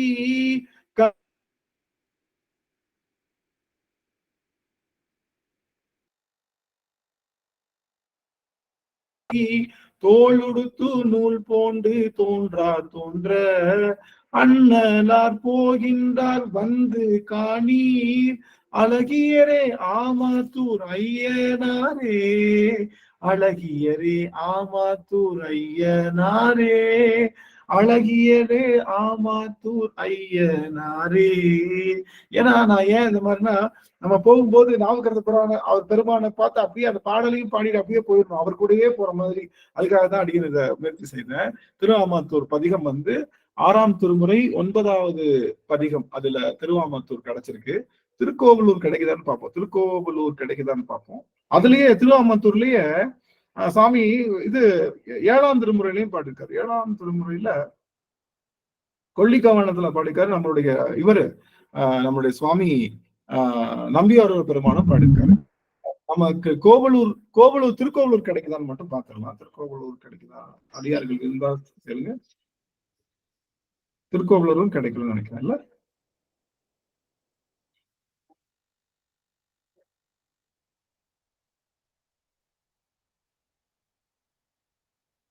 இல்ல திருக்கோவலூர் பதிகமும் நமக்கு கிடைக்கல. சரி, ஓகே. ஆமாத்தூர் மட்டும் நம்ம போயிட்டு வந்தோம். சரி, இப்போ சுவாமி எங்க வந்துட்டாரு அப்படின்னா, திருவதிகை, திருவெண்ணை நல்லூர், திரு ஆமாத்தூர் போயிட்டு திருக்கோவலூர் எல்லாம் போய் பார்த்துட்டு கடைசியாக திருப்பெண்ணாகடம் அப்படிங்கிற அந்த இடத்துக்கு வந்தடை. இங்கதான் முக்கியமான செய்தியை நம்ம சாமி சொல்ல வர்றார். நம்மளுடைய திருக்கோவலூர் பாடு பாடிருக்காங்க ஐயா. இருக்குதுங்களா? ஒரு பதிகம் இருக்குங்கய்யா. இருக்குதுங்களா? படிக்கல. செத்தையேன்னு தொடரக்கூடிய 4ஆம் திருமுறை. 4ஆம் ஒரே நிமிஷம். அடியார்கள் பாடலாம். அது அந்த பாடல் குறுந்தொகையா என்ன ராகமோ அல்ல என்ன? திருநேரிசை. குறுந்தொகையில ஒரு பாட்டு பாடிருக்காங்க. குறும்பத்தூர்ல மாமாத்தாகிய ஈசனே அது ஒரு பதிகம் பாடிருக்காரு 5ஆம் திருமுறையில. 6ல தாண்டகம், 4ல நேரிசை. சிவசு. அப்போ இந்த நம்முடைய ஐயா செத்தையே சிதம்பரம் 69வது திருப்பதிகம், 69வது திருப்பதிகம் திருக்கோவிலூர் வீரட்டம், திரு நேரிசைங்கய்யா. படிங்க. செத்தையேன் சிதம்பரனாயேன் செடியேனேன் அழுக்கு பாயும் பொத்தையே போற்றினாலும் புகலிடம் அறிய மாட்டேன் எத்தை நான் பற்றி நிற்கேன் இருளர நோக்க மாட்டா கொத்தையன் செய்வதென்னே கோவல் வீரட்டு நீரே. ஒரே ஒரு நிமிஷம் எடுத்துக்கிறேன். நல்லா அழகா பண்ணாங்க. அம்மா எங்க இருக்கு? எத்தனாவது பதிவு சொன்னீங்க? 4ஆம் திருமுறையில 69வது திருப்பதிங்க. 69 நீங்க பண் வரிசையில பாத்தீங்கன்னா தெரிஞ்சிருங்க. 69 திரு நேரிசை. திருக்கோவலூர் வீரட்டம். தலை சுமந்திருக்கை நாற்றி தரணிக்கே பொறையதாகி நிலையிலா நெஞ்ச தன்னுள் நித்தலும் ஐவர் வேண்டும் விலை கொடுத்தறுக்க மாட்டேன் வேண்டிற்றே வேண்டியதேன் குலைக்குள் மாங்கனிகள் சிந்தும் போல் வீரட்டு நீரே. குலைக்குள் மாங்கனிகள் சிந்தும் கோவல் வீரட்ட நீரே. திருக்கோவலூரும் வீரட்டம் தான். அந்த திருக்கோவலூர்ல என்ன சாமி? திருக்கோவலூர்ல என்ன வீரட்டம்? அட்ட வீரட்டங்கள்ல திருக்கோவலூர் என்ன வீரட்டம்? கொஞ்சம் அடியார்கள் கொஞ்சம் சொல்லுங்க. நம்ம திருவதிகை புறமரித்தது. திருக்கண்டியூர் காலனை காய்ந்ததா? சரியா சொன்ன. எனக்கு கொஞ்சம் அடியார்கள் கொஞ்சம் உதவி செய்யுங்க. திருக்கோவலூர் ஊரல் வீரட்டம் என்ன வீரட்டம் சாமி? அம்மா பொன்முடி அம்மா கரெக்டா சொல்லுவாங்களே, சொல்லுங்க சாமி. அம்மா பிரேமா அம்மா சொல்லுங்க, தெரிந்தடியார்கள் சொல்லலாம். ஐயா அந்தகாசூரனை மாய்த்த தலங்கய்யா. அந்தகாசூரன் அந்தகாசுரனை மாய்த்தது. அப்ப திருக்கோவிலூர்லயும் சாமி வந்து அந்த பதிகங்கள் பாடி திருப்பெண்ணாகடம் அடைந்தார். திருக்கோவிலையும் பார்த்துட்டோம், திருமாத்தூர் பதிகமும் பாடியாச்சு. கீழே கொடுத்திருக்காங்க, நம்ம அதை பார்க்க மட்டும் பாருங்க. கீழே அவங்களே அந்த இதுல எக்ஸ்பிளேஷன்லயே கொடுத்திருக்காங்க.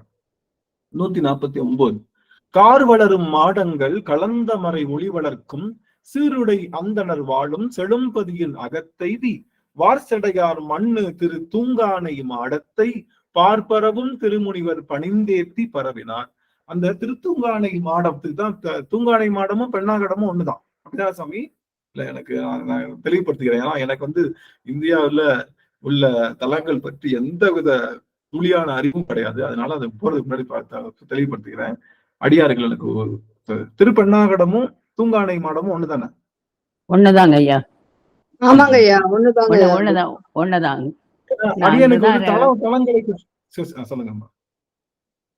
இல்ல, அந்த இடத்துலதான் அவர் வந்து ரிஷபக்குரியும் இடபகுதியில அங்கதான் வாங்குறாரு வந்து விண்ணப்பம் வைக்கிறாரு. சுவாமிகிட்ட விண்ணப்பம் வைப்பாரு அந்த தலத்துலதான் வந்து. நன்றிங்க ஐயா. சுவாமி இங்க நன்றிங்க. பெண்ணாகடம் வந்து ஊரின் பெயர் ஐயா. பெண்ணாகடம் ஊரின் பெயர். பெண்ணாகடம் என்பது ஊரின் பெயர். தூங்கானை மாடம் என்பது கோயிலின் பெயர். பெண்ணாகடம் அப்படிங்கிறது ஊரின் பெயர், தூங்கானை மாடம் என்பது கோவில் பெயர். அப்படி அருமையா சொல்லிருக்காங்க ஐயா. ஆக இந்த தளத்துக்கு வந்து பெருமான் வந்து மிகச்சிறந்த ஒரு விஷயத்த செய்யறாங்க. அது என்ன பண்றாங்கன்றத அவங்க சொல்ல போறாங்க. அந்த ஊரினுடைய இடங்கள்ல மாடங்கள் வளர்ந்து மறுபடிகள் எல்லாம் கேட்கின்ற அளவுல சீருடை அந்தணர்கள் அந்தணர்கள் எல்லாம் வாழுகின்ற அந்த பகுதியில தூங்கானை மாடம் அப்படிங்கிற பெருமானுடைய திருப்பதி அடைந்து அவர் வந்து என்ன பண்றாரு, சாமி வந்து இந்த அந்த தூங்கானை மாடத்தில் இருக்கக்கூடிய பெருமானுடைய திருவடியை பணிகின்றார். அப்போ இங்க ஒரு யானை அப்படின்னு ஒரு யானை படுத்திருப்பது போலவும் வடிவிலி கோயில் கருவறை விமானம் அமைந்திருத்தலின் தூங்கானை மாடம் என பெயர் பெற்றதாயிற்று. இது பெண்ணாகடம் என்ற ஊரின் பெயர் அப்படின்னு சொல்றாங்க. இது வந்து யானை படுத்திருக்கிற மாதிரியான கோவில் அப்படின்னு சொல்றாங்க. ஒரு யானை படுத்திருக்கிற மாதிரி இருக்கும் அந்த கோவிலுடைய கருவறை, அவருடைய விமானம் வந்து இருக்கும் அப்படிங்கிற மாதிரி இந்த கோவிலை பற்றி சொல்றாங்க.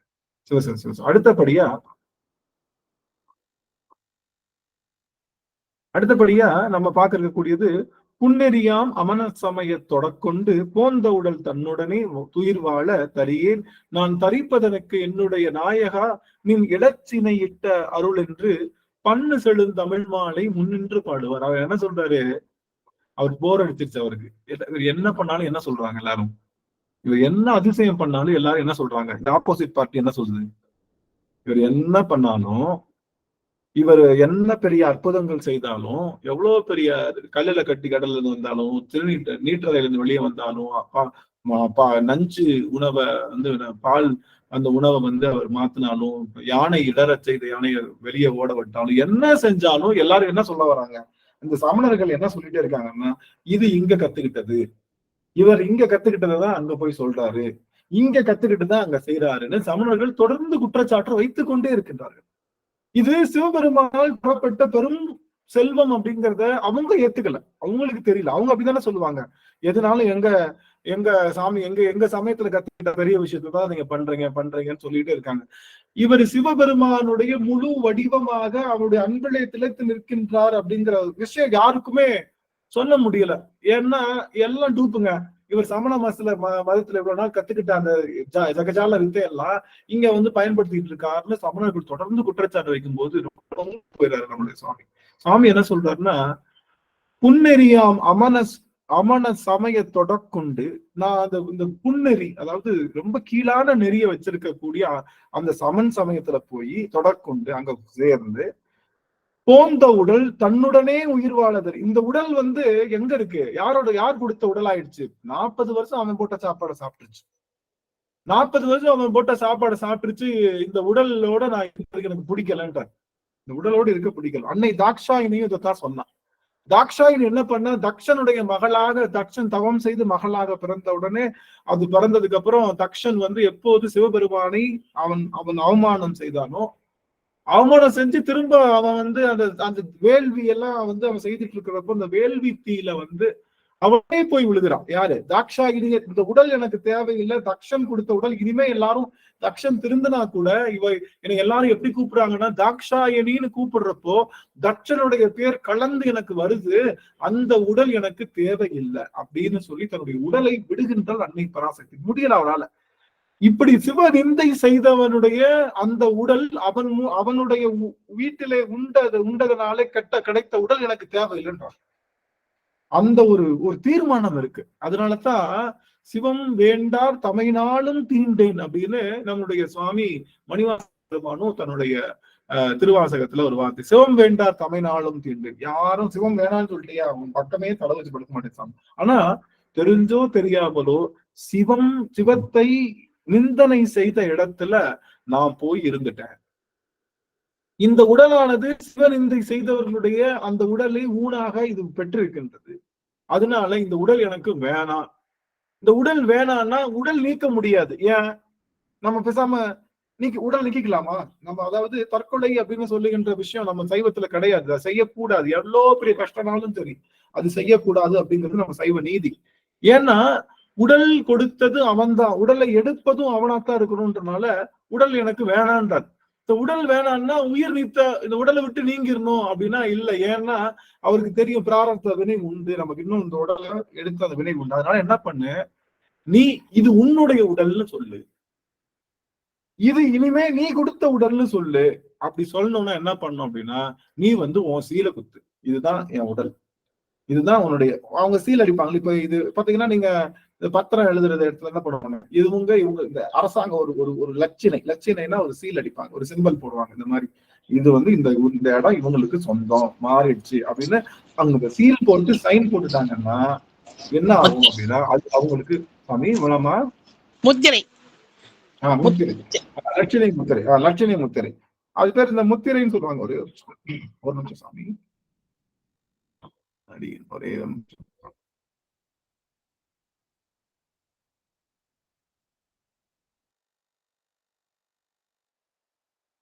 ஒரு செய்தி நமக்கு நல்லா தெரியுது. இந்த மாதிரி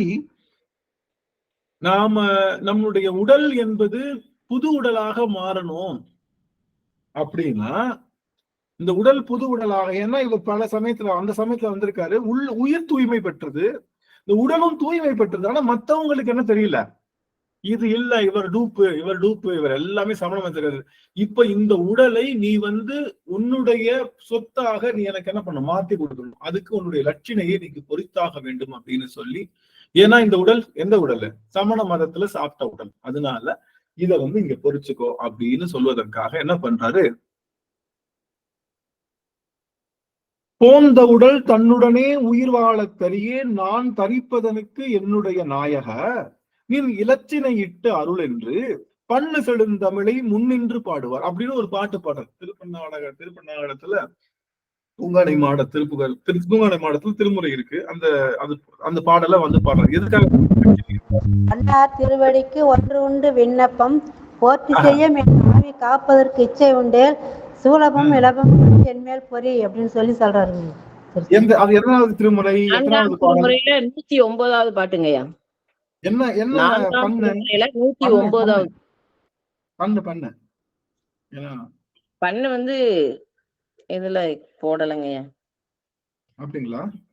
ஒரு நிமிஷம். ஏன்னா எனக்கு என்கிட்ட இது இருக்கு, தலைமுறையிலேயே நான் எடுத்துறேன். கண்ணாட தூங்கானை மட்டும் தானே போடணும். பாட்டு வரைக்கும் எனக்கு தெரியுங்க ஐயா, அது எந்த இருக்குன்னு தெரியாது. பாட்டு வரைக்கும் மனப்பாடமா தெரியும். ரைட்டு. அந்த பாட்டை எடுக்கலாம். எங்க இருக்கு? எங்க கரெக்டா பாருங்க. தூங்கானை மாடம்.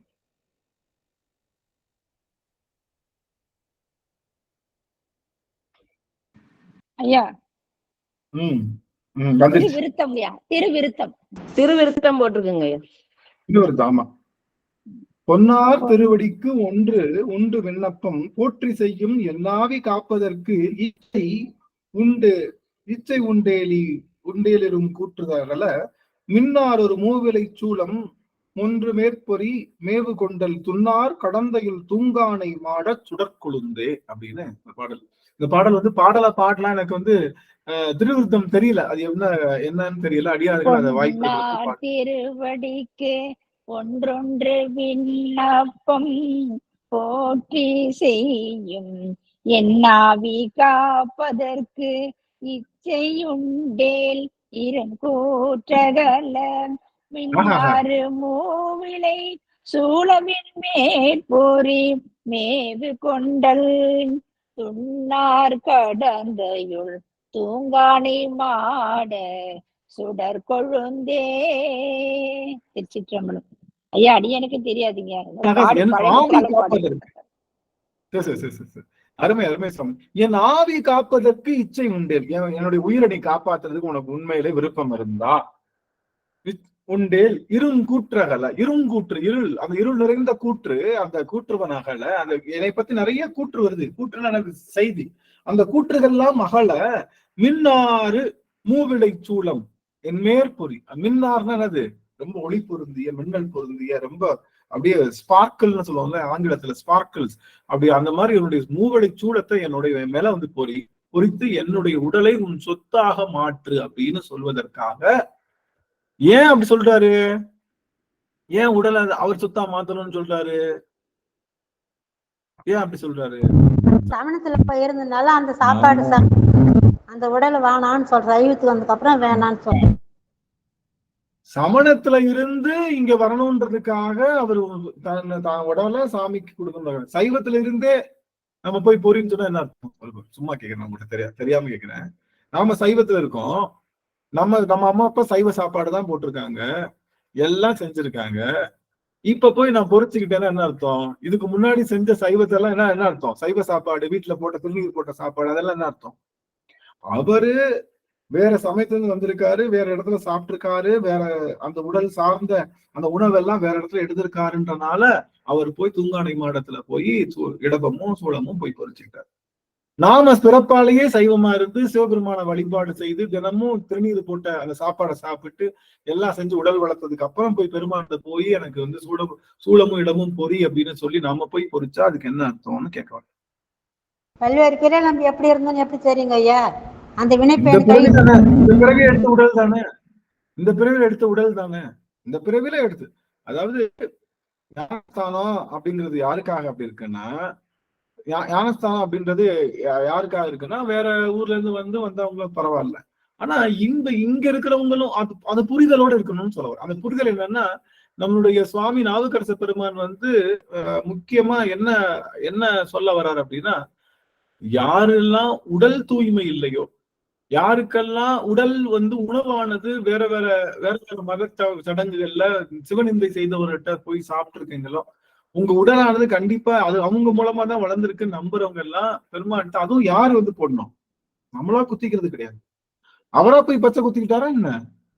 அவரா போய் பச்சை குத்தல. அவர் என்ன பண்ணாரு? என் மேல உண்மையா இருந்தா நீ வந்து சூழமும் இடமும் என்கிட்ட வந்து பொறி அப்படின்றார். நீ வந்து நாயகா, நீ லட்சினை இட்டருடு, உன்னுடைய லட்சினை உன்னுடைய முத்திரை எனக்கு இடு அப்படின்னு சொல்லி நமக்கு சொல்லுகின்றார். அப்படி சொன்ன உடனே என்ன ஆயிடுச்சு அப்படின்னா, பொன்னார்ந்த திருவடிக்கு ஒன்று விண்ணப்பம் என்றெடுத்து முன்னாகி எப்பொருட்கும் முடிவாகி நின்றானை தன்னாகத்து உமைப்பாகம் கொண்டானை சங்கரனை நன்னாம திருவிருத்தம் நலஞ்சிரட்ட பாடுதலும். இப்பதான் அந்த பாட்டை பார்த்தோம், அந்த பாடல் முடிஞ்சது. அடுத்தபடியா, நீடு திரு தூங்கானை மாடத்து நிலவுகின்ற ஆடக மேறு சிலையான் அருளாளோர் சிவபூதம் மாடொருவர் அறியாமே வாகீசர் திருத்தோளில் சேடுயர் மூவிலை சூளம் சினவிடையுடன் சாத்த. என்ன பண்ணிச்சு? என்ன அழகா சொல்றாங்க பாருங்க. நீடு திரு தூங்கானை மாடத்து நிலவுகின்ற ஆடக மேறு சிலையான், நம்ம பெருமான் ஆடுகின்ற நம்மளுடைய சிவபெருமான் ஆடக மேறு சிலையான் அருளாலோர் ஒரு பூதம் வந்துட்டான், சிவபூதம் மாடொருவர் அறியாம, யாருக்கும் தெரியாம. இந்த சிவபூதம் வந்து யாருக்கும் தெரியாம என்ன பண்ணிடுச்சான்? அவருடைய தோளில வாகீச திருத்தோளில் சேடுயர் மூவிலை சூளம், ஒரு பக்கம் மூவிலை சூளமும் சினவிடையுடன் சாத்த. இப்போ அவர் கேட்டது என்னது? சிம்பள பொறி. அது ஒரு பக்கம் என்ன? மூவிலை சூளமும், ஒரு பக்கம் சினவிடை. சினவிடைன்னா ஏன் அதுக்கு சினவிடைன்னு பேரு? ஏன் அதுக்கு சினவிடைன்னு பேரு? மழவிடைன்னு சொல்லுவாங்க, மால் விடைன்னு சொல்லுவாங்க, நிறைய விடைக்கு பேர் இருந்தாலும் சின விடையும் அப்படின்னு ஏன் அந்த இடத்துல சொல்றாங்க அப்படின்னா, நல்லா கவனிக்கணும். கொஞ்சம் அடியார்கள் இந்த இடத்துல நான் கொஞ்சம் ஸ்டாப் பண்ணிக்கிறேன். அது முக்கியமான செய்தி நான் சொல்லிட்டேன்னா அப்புறம் ஸ்டாப் பண்ணிக்கிறேன் ஒரு நிமிஷம்.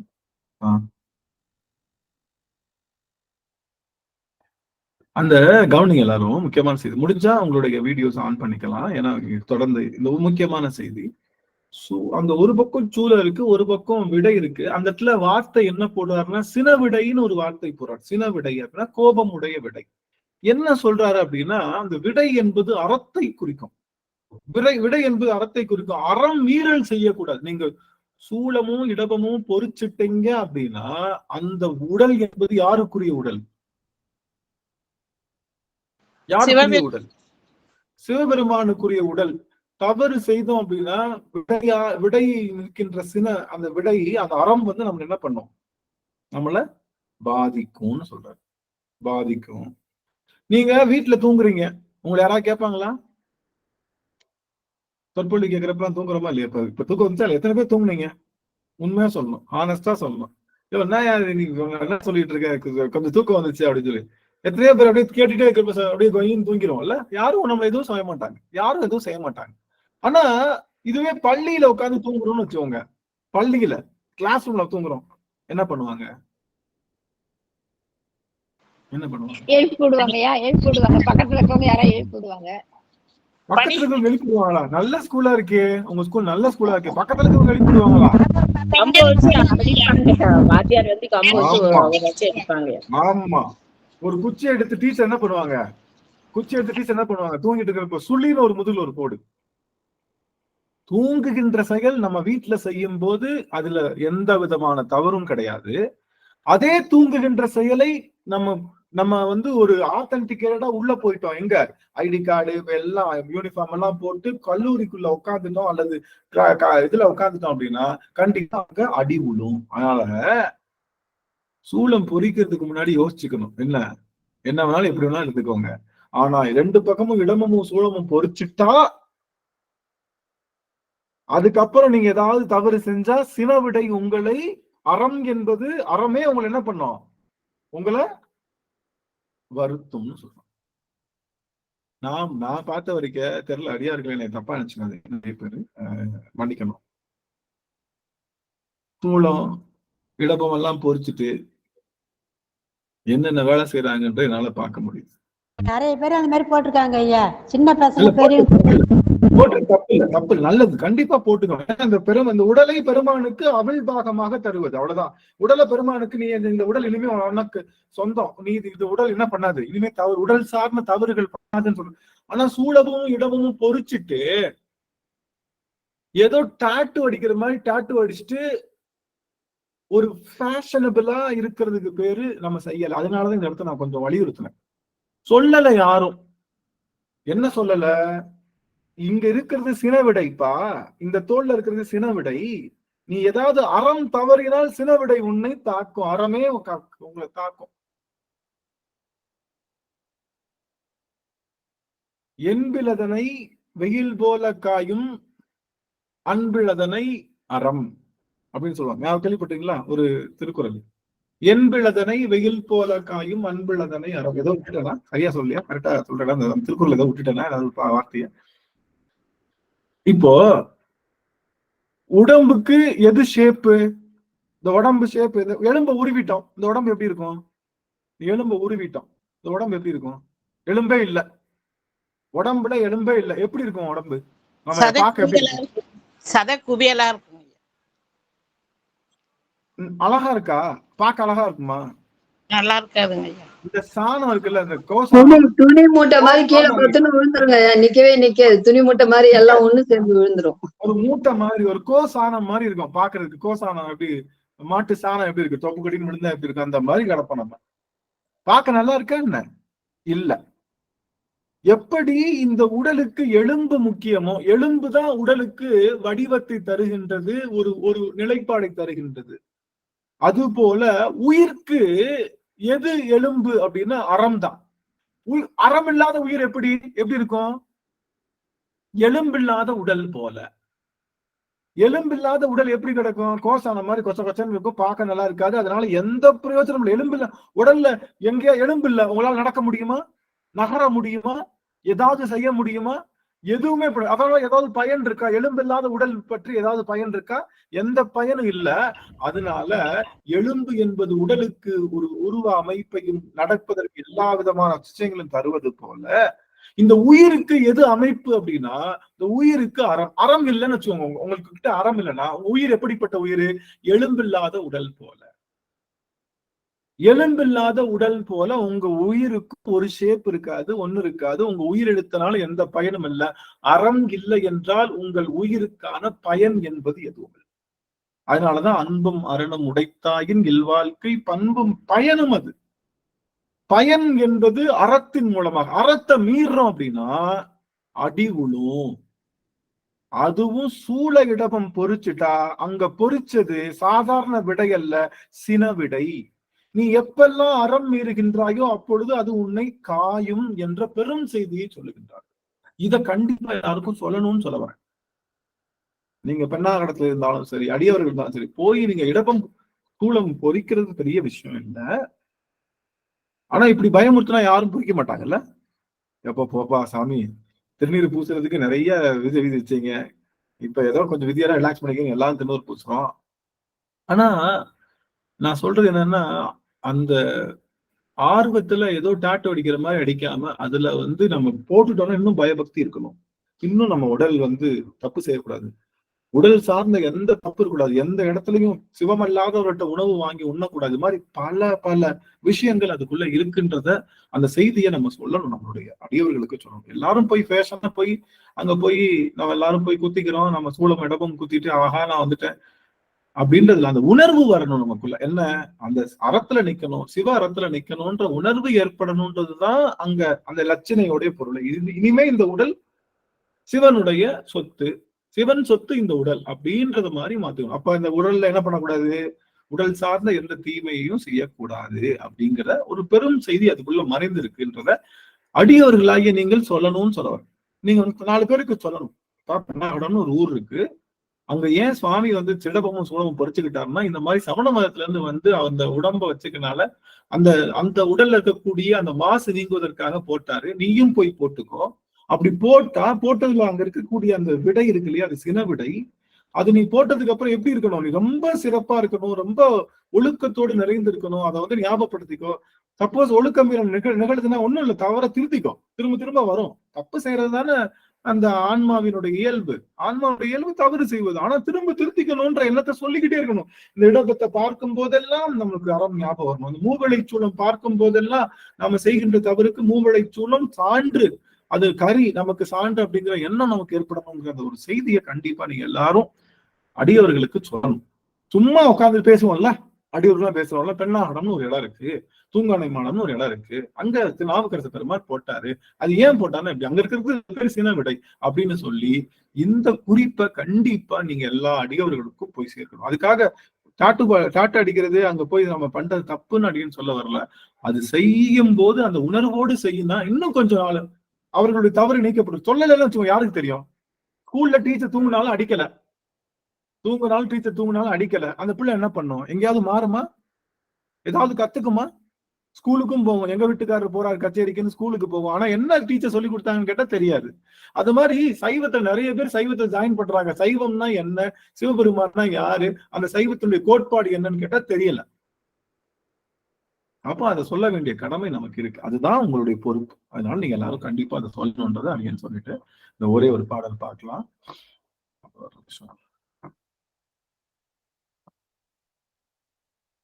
ஒரு நிமிஷம் என்ற பிரசன்ட் பண்றேன். இப்ப தூங்கானை மாடத்துல அவருக்கு அந்த அந்த பூதம் யாருக்கும் தெரியாம அந்த பூதம் அவருக்கு அந்த சூளத்தை சாத்தி விட்டு சென்றது. சினை விடையுடன் சாத்த.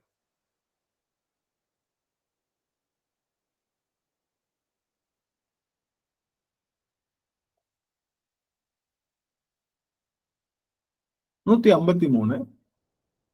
ஆங்கவர் தந்திருத்தோளில் ஆர்ந்த திரு இலச்சினையை தாங்கண்டு மனங்களிந்து அம்பெருமான் அருள் நினைந்து தூங்கருவி கண்பொழிய தொழுது விழுந்தார் அவத்தால் ஓங்கிய சிந்தையராகி உயிர்ந்தொழிந்தோன் என விழுந்தார். பார்த்தார் சாமி. சாமிக்கு நம்பிக்கைலாம் இல்ல இவர் போடுவா அப்படின்னு. இவர் வந்து இது போடுவா அப்படி அந்த மாதிரி சூளமும் இந்த லட்சணை பொறிப்பார் நம்பிக்கை இல்லை. ஆனா திடீர்னு பார்த்தா 2 பக்கமும் அந்த சூளம் இருந்தது. பார்த்த உடனே கண்ணீர்ல மலைப்புது. என்னையும் ஏத்துக்கிட்டியாப்பா, 40 வருஷம் அங்க போய் சாப்பிட்டு வந்திருக்கேன், எல்லாத்தையும் ஏத்துக்கிட்டியாப்பா, எப்பேற்பட்ட பெருங்கருணையாளன்னு சொல்லி கண்கள்ல தூங்கருவி கண் பொழிய தொழுது விழுந்து அவர்த்தால் ஓங்கிய சிந்திர மனம் ரொம்ப ஷார்ப் ஆயிடுச்சு. இப்போ இனிமே என்ன பழி நீங்கியது. யார் பழி?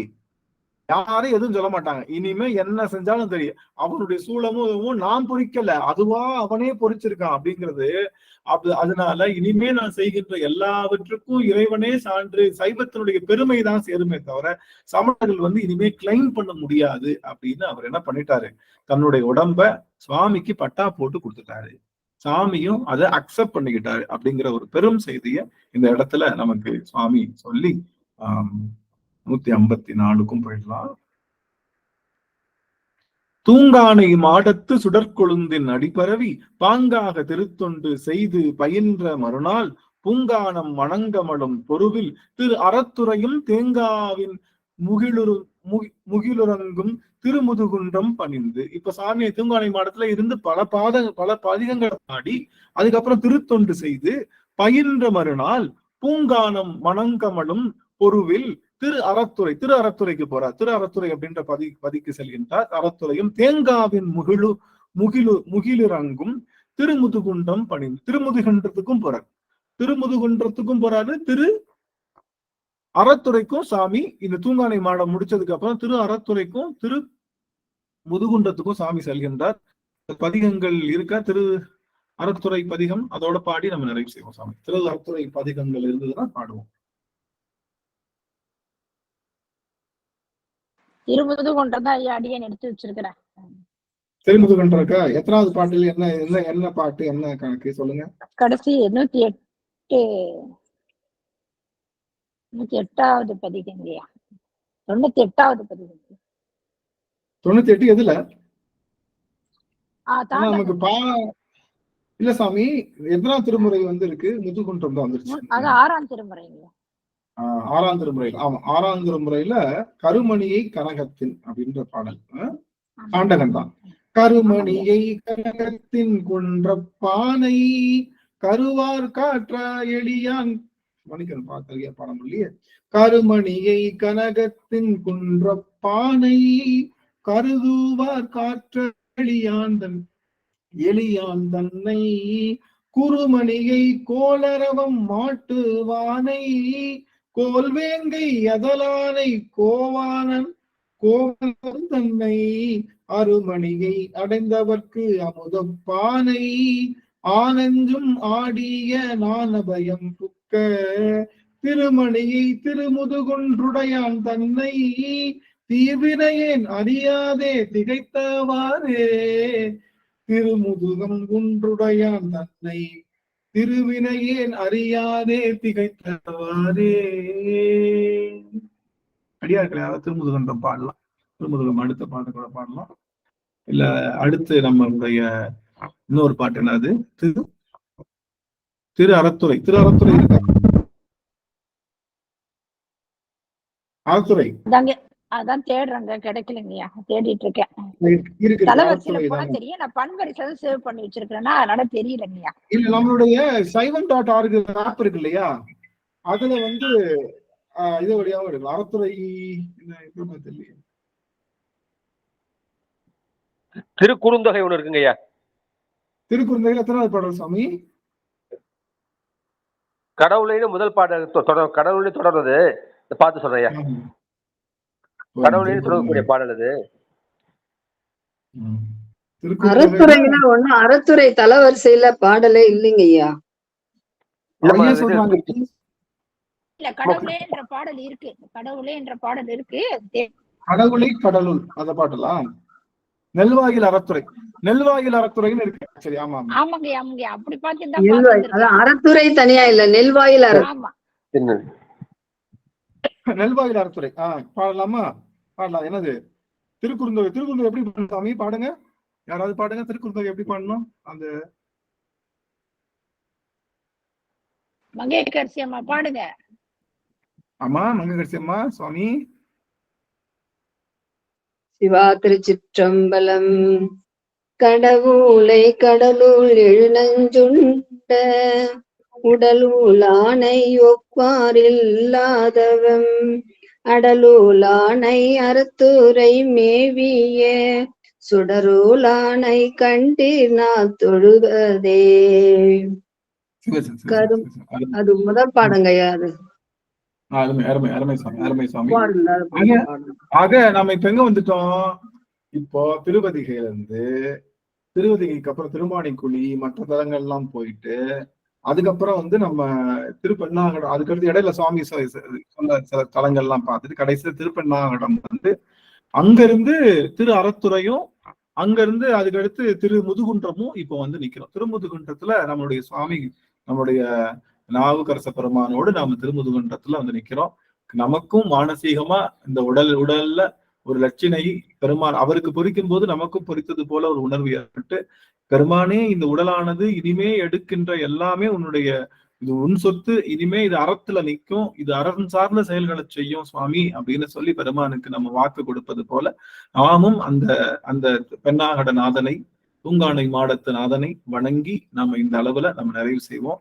இனி வருகின்ற அமர்வுகள்ல மித்ததெல்லாம் பார்க்கலாம் என்று சொல்லி இந்த அளவிலே நிறைவு செய்கின்றேன். நன்றி சுவாமி, நன்றிங்க சுவாமி. மருதப்பன் ஐயா அவர்களுக்கு ஐயா ஒரு திருவடி வணங்குறேன். அடிநாயன் வந்து எள்ளுக்கும் தகுதி இல்லாதவன், ஏதோ ஒரு வேட்கையில தான் இந்த நாவுக்கரச புராணத்தை பேசுறேன். ஐயாவுக்கு முன்னாடி எல்லாம் அடியன் பேசுவதற்கு இது அடியனுக்கு பெரிய ஒரு தகுதி என்பது பெரிய விஷயம் இல்ல.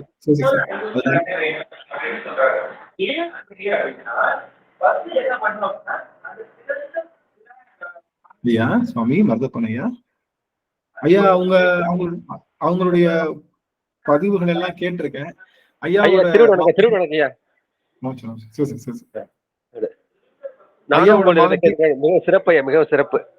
ஐயாவோட மானசீக விசிறி அடியன். ஐயாலாம் வந்து அடியனுடைய பெரிய இன்ஸ்பிரேஷனல் டாக். அவங்க எல்லாம் அடிநாயகன் வந்து ஏதோ குழந்தை வந்து இந்த கடலை கடந்துட முடியும்னு ஒரு சின்ன போட்டு எடுத்துக்கிட்டு கடப்பது போல ஒரு குருட்டு தைரியத்துல செய்யறேனே தவிர இதுல மிகப்பெரிய அடியனுக்கு பெரிய ஆழங்கால் என்பது எதுலையுமே இல்லை. ஆனா சிவன் அடியார்கள் திருப்பாதத்துல பணியணும் அப்படிங்கிற ஆலங்கால் மட்டும், அது ஒன்ன மட்டும் பெருமான் செழுமையாக கொடுத்திருக்கான்றத அடியன் இங்க உறுதிட்டு சொல்லி சான்றோர் நிறைந்த சபை இது.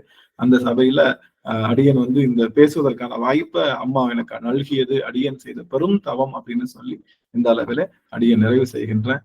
எனக்கு கொஞ்சம் நடுக்கம் தான் அவங்க அடியார்கள்லாம் வந்து அதை பார்த்து தேவசேனாதிபதி ஐயா மற்றும் மருதப்பன் ஐயா இவங்க எல்லாம் வந்து சைவத்தினுடைய இரு கரைகள் அந்த மாதிரி இருக்கக்கூடியவங்க. உங்களுக்கு முன்னாடி நான் பேசுறேன்னா குழந்தை வந்து அப்பாவுக்கு முன்னாடி தத்து புத்துன்னு மழலையா உளரும் பாருங்க. எந்த பயமும் இல்லாம நீ வந்து எங்க பாடுன்னு சொல்றப்ப அதுக்கு தனக்கே உரிய மழலை குரல்ல தப்பா இருந்தாலும் இலக்கண பிழை இருந்தாலும் கேட்கிறவங்களும் குழந்தைகள் தான், ஒன்னும் தெரியாது குழந்தைகள் தான். பாடுவது போலத்தான் அடியன் செய்கின்றனே தவிர இதுல வந்து நான் அடியன் செய்கின்றேன் அப்படின்னு எந்த விதமான உணர்வும் எனக்கு இல்லை அப்படிங்கிறத நான் சொல்லி அந்த அளவுல அடியன் வந்து நிறைவு செய்ய. நன்றிங்க சுவாமி. நிறைவு பாடல் பாடி நிறைவு செய்யலாம். நன்றி நன்றி. வான்முகில் வழாது பெய்க மழை வளம் சுரக்க மன்னன் கோன்முறை அரசு செய்க குறைவிலாது உயிர்கள் வாழ்க நான்மறை அறங்கள் ஓங்க நல்தவம் வேள்வி மல்க மேன்மை கொள் சைவ நீதி விளங்குக உலகமெல்லாம் மேன்மை கொள் சைவ நீதி விளங்குக உலகமெல்லாம் ஆறிரு தடந்தோர் வாழ்க அருமுகம் வாழ்க வெற்பை கூறுசை தனிவேல் வாழ்க கொக்குடம் வாழ்க செவ்வேல் ஏரிய மஞ்சை வாழ்க யானை தன் அணங்கு வாழ்க மாறிலா வள்ளி வாழ்க வாழ்க சீரடியார் எல்லாம் மாறிலா வள்ளி வாழ்க வாழ்க சீரடியார் எல்லாம் வாழ்க சீரடியார் எல்லாம். திருச்சிற்றம்பலம். அடியார்கள் ஐயா ரொம்ப மகிழ்ச்சி. நன்றிங்க சுவாமி. அடியார்கள் பேசலாம், உங்களுடைய வார்த்தைகளையும் உதிர்க்கலாம். கண்டிப்பா தேசநாதிபதியா ஒரு வார்த்தை அவங்க பேசினாங்கன்னா நிறைய காட்டாறு சைவ விஷயங்கள்லாம் வெளியே வரும். ஐயா முடிஞ்சதுன்னா முக குறிப்பு. சிவாய நமங்க ஐயா. சிவாய நமங்க ஐயா. ஆமா, நான் பயணத்துல தான் இருக்கேன். இருந்தாலும் ஒரு சில செய்திகள் மட்டும் சொல்றேங்க ஐயா. சிவாய நம. நீங்க சொன்ன மாதிரியே கேக்குதுங்களா?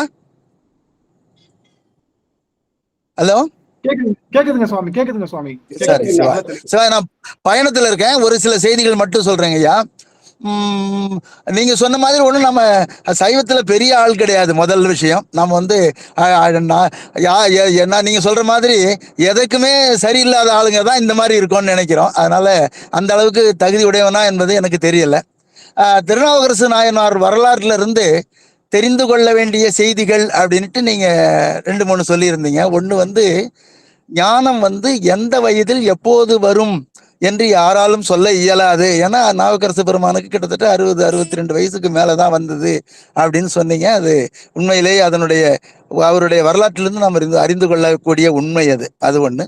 அதே போல வேற சமயத்துக்கு போயிருந்தா கூட இறைவன் திருவருளினால் நம்ம சமயத்துக்கு வரணும்னு நினைச்சாருன்னா நாம நிச்சயமா இங்க வருவோம் அப்படிங்கிறது ஒண்ணு.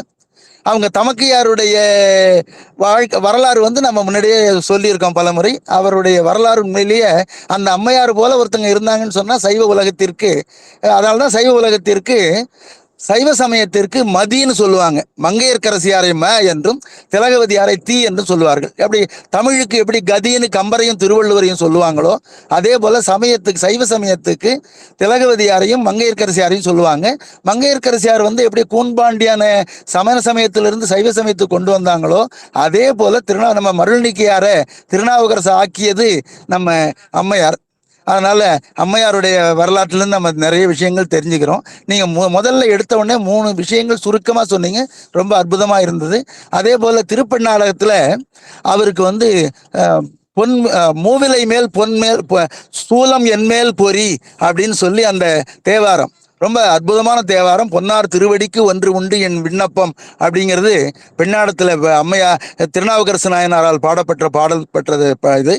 அங்க வந்து அந்த அம்மன் கோயிலுக்கு வந்து தூங்கானை மாடம்னு பேருங்கய்யா. அங்க இருக்கிற சிவக்கொழுந்துங்கிற அம்மையார் அல்லது அந்த அம்மையாருடைய கோவிலுக்கு வந்து தூங்கானை மாடம்னு பேர். அதனாலதான் தூங்கானை மாடத்து சுடற்கொழுந்தே அப்படின்னு அந்த பாடல்ல சொல்லி இருக்கிறாரு. அவருங்க வேற சமயத்துல இருந்தோமே, நம்ம சிவபெருமான் நம்மளை ஏற்றுக்கிறாரா இல்லையா, இல்ல மற்றவர்கள் ஏற்றுக்கிறாங்களா இல்லையா என்கிற ஒரு ஐயுறவு அவருடைய மனத்துல பலகாலம் இருந்தது. அதனால தான் அவர் வந்து, ஏன்னா சைவ சமயத்துல வந்து அந்த சூலம் பொறிக்கிற பழக்கம் யாருக்கும் இல்லை. இதுல வைணவத்துல உண்டு. வைணவத்துல சில பேர் வந்து சங்கு சக்கரம் 2 பேரும் பொறிச்சுக்குவாங்க. அதுக்கு பிறகு நான் பார்த்தேன், அதுக்கு பிறகு நிறைய பேர் பொறிச்சிருக்காங்க. அந்த இதை படிச்சுட்டு ஒன்றும் தெரியல, நம்ம சைவ அடியார்கள் நிறைய பேர் பொறிச்சிருக்காங்க. இருந்தாலும் அவங்க வேற சமயத்துல இருந்து வந்தோங்கிறதுனால அந்த ஐயுறவு நீங்குவதற்காக சிவபெருமான்கிட்டே ஒரு ஆத்தன்டிகேஷன் வாங்கணும் அப்படிங்கிறதுக்காகவே அந்த சூலம் என்மேல் பொறி அப்படின்னு சொல்லி கேட்டு அவர்கள் பொறித்து கொண்ட வரலாறு ரொம்ப அற்புதமா இருந்து உண்மையிலே உடல் சிலிர்த்து போனது. மிக்க மகிழ்ச்சி. நான் பயணத்துல இருக்கேன், மீதியை அப்புறமா பேசுறேங்க. நன்றி, வாய்ப்புக்கு நன்றிமா. சிவாயிரம். தேவசாதிபதி ரொம்ப மகிழ்ச்சிங்க சுவாமி. மதி அப்படின்னு ஒரே வார்த்தையில மங்கையர்க்கரசி திலகவதியாரையும் சொல்லி அந்த இடத்துல சொன்னது. இந்த மாதிரி ஐயா பேசும்போது அந்த ஆழ்ந்த கருத்து, கீழே இருக்கக்கூடிய கருத்தெல்லாம் அப்படி மேல அப்படி தூக்கி அப்படி எங்களுக்கெல்லாம் தெளிக்கும் போது நிறைய விஷயங்கள் ஒரு ஒரு ஒரு விழிப்புணர்வா இருக்கு. ரொம்ப மகிழ்ச்சிங்க, ரொம்ப மகிழ்ச்சி. கண்டிப்பா கரை அந்த கரையில இருக்கிறவர் தான் தேவசனாதிபதியா.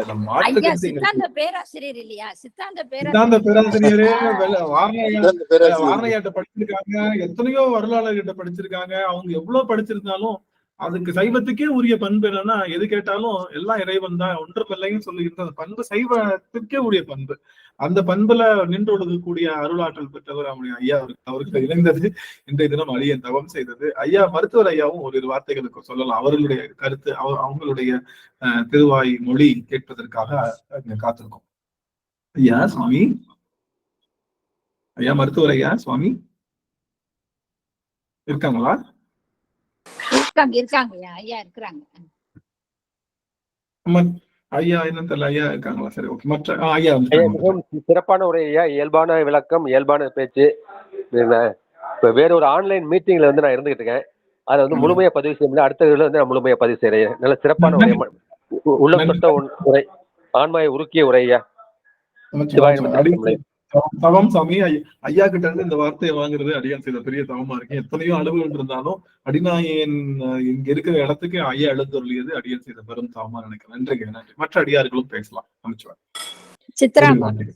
சித்ராமல்லா பேசுங்கம்மா. சித்ராமா மற்ற அடியார்கள் பேசலாம், ஒரு வார்த்தைகள் பேசலாம். சரஸ்வதி அம்மா, சரஸ்வதி குருசாமி அம்மா அவர்கள். சிவாயனமையா. பேசுறேன். எனக்கும் அந்த இடவம்சம் எல்லாரும் பதிச்சு பார்க்கும்போது ஒரு ஆசை உண்டுயா மனசுல, பண்ணலாமான்னு. ஆனா நம்மளோட அடியார் தம்பி சிவா அது சுவாமி அவருக்கு போட்டு விட்டது, அதெல்லாம் நீங்க போட்டுக்கிறதெல்லாம் அவ்வளவு தூரம் சரியில்லை அப்படின்னு சொன்னதுனால அந்த ஆசையை விட்டுட்டேன். ஆனா இப்ப ஐயா நிறைய சொல்லும்போது நல்லா இருந்தது. அது மாதிரி இப்ப ஐயா பேசுனதுல அந்த மதி ரொம்ப நல்லா இருந்தது. நீங்களும் அந்த சின்ன விடைன்னு சொன்னது அந்த இது ரொம்ப நல்லா இருந்ததுயா. கேட்கறதுக்கு நிறைய விஷயங்கள்லாம் கொஞ்சம் முக்கியமானதெல்லாம் ரொம்ப நல்லா இருந்தது. சரி வேண்டாம், சூலமும் இடப்பக்குறியும் நமக்கு வேண்டாம் இனிமே, அதை மட்டும் அதை சுவாமி தான் போட்டு விட்டாரு. தம்பி சிவாவுக்கு விருப்பம் இல்லை, அதனாலதான் அந்த ஆசையை விட்டுட்டேன் நான். அவர் சொல்லுவாரு, சாமி போட்டு கொடுத்தாரு, நீங்க உங்களுக்கு சாமி போட்டு விடுவாரா, நீங்களா போட்டுக்கிட்டா என்ன இது அப்படின்னு சொன்னதுனால அது நீங்க பேசுறதுனால எனக்கு அந்த அந்த ஆசை இனிமே இருக்காதுயா.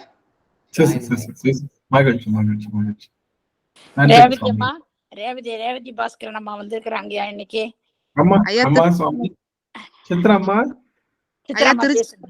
திருச்சிற்றம்பலங்க ஐயா, அடியான் ஆத்தூர்ல இருந்து பேசுறேங்க ஐயா. ஐயா கேக்குதுங்களா? கேக்குதுங்க சாமி, கேக்குதுங்க அம்மா, கேக்குதுங்கம்மா. ஐயா அடியான் இப்பதாங்க ஐயா அது சைவத்தை பத்தி தெரிஞ்சுக்கலான்னு புது மாணவிங்க ஐயா, வகுப்புக்கு போயிட்டு இருக்கேன். அதனால சரி இதுல கலந்துக்கலாமேன்ட்டு அடியான் கேட்டுட்டு இருக்கேங்க ஐயா. மகிழ்ச்சிங்க சுவாமி. அடியன் செய்த தவம் உண்மையிலே அம்மா எழுந்துள்ளது. அம்மா நிறைய பேசிட்டு இருக்கீங்கன்னு கேள்விப்பட்டேன் சுவாமி. நீங்க மாணவி சொன்னா என்னதுங்க சாமி, நீங்களே நிறைய அவங்க வேற சித்ரா அம்மா, அம்மா வேற சித்ரான்ற வேற, இவங்க பெரிய பிராண வகுப்புல இருக்கிறாங்க. ஆமாங்க, 3 சித்ராங்க இருக்காங்க. குரு அம்மா அவங்களும் சித்ரா, மாணவியும் சித்ராங்க ஐயா. அடியனுடைய மனைவி பேரும் அவங்க சித்ரா தான் அப்படின்றப்ப மகிழ்ச்சிங்க சாமி. அடியன் ரொம்ப தவம் செய்திருக்கேன். ரொம்ப நீங்க எல்லாம் எழுந்துள்ளது இன்னைக்கு ஒரு ஓரளவுக்கு அடியன் நிறைய விஷயங்கள் நம்ம சொல்ல இன்னைக்கு கொஞ்சம் முடிக்கல, யாரும் கிட்ட போயிடலாம்னு நினைச்சேன். ஆனா கொஞ்சம் நம்ம புராணத்தை சொல்லி வர மாதிரி இருந்ததுனால அங்க போக முடியலங்க சுவாமி. அதனால பரவாயில்ல, மெதுவாவே போயிடலாம். இன்னும் எவ்வளவு இருக்கு சாமி? ரேவதி அம்மா பேசுங்க. ரேவதி அம்மா சுவாமி ஒரு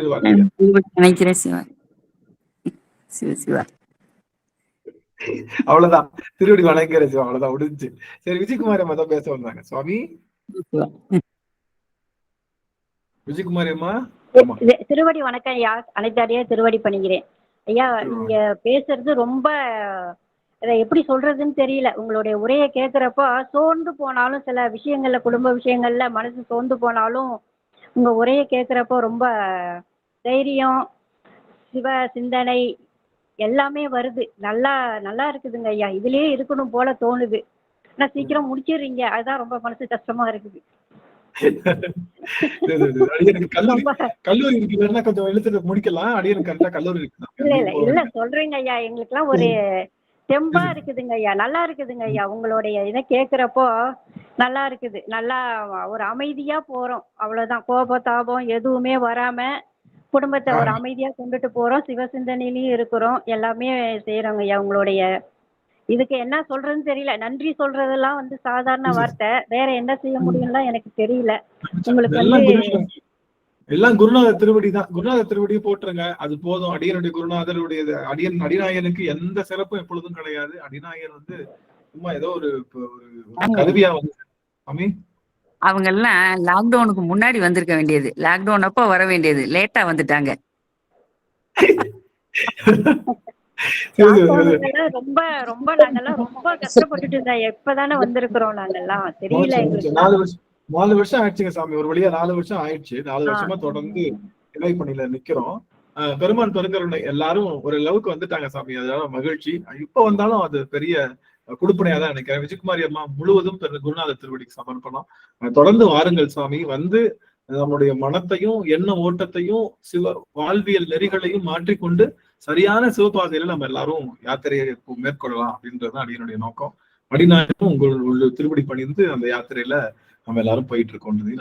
நல்லதுங்க அம்மா. நன்றிங்க ஐயா, நன்றிங்க ஐயா, ரொம்ப நன்றிங்க ஐயா.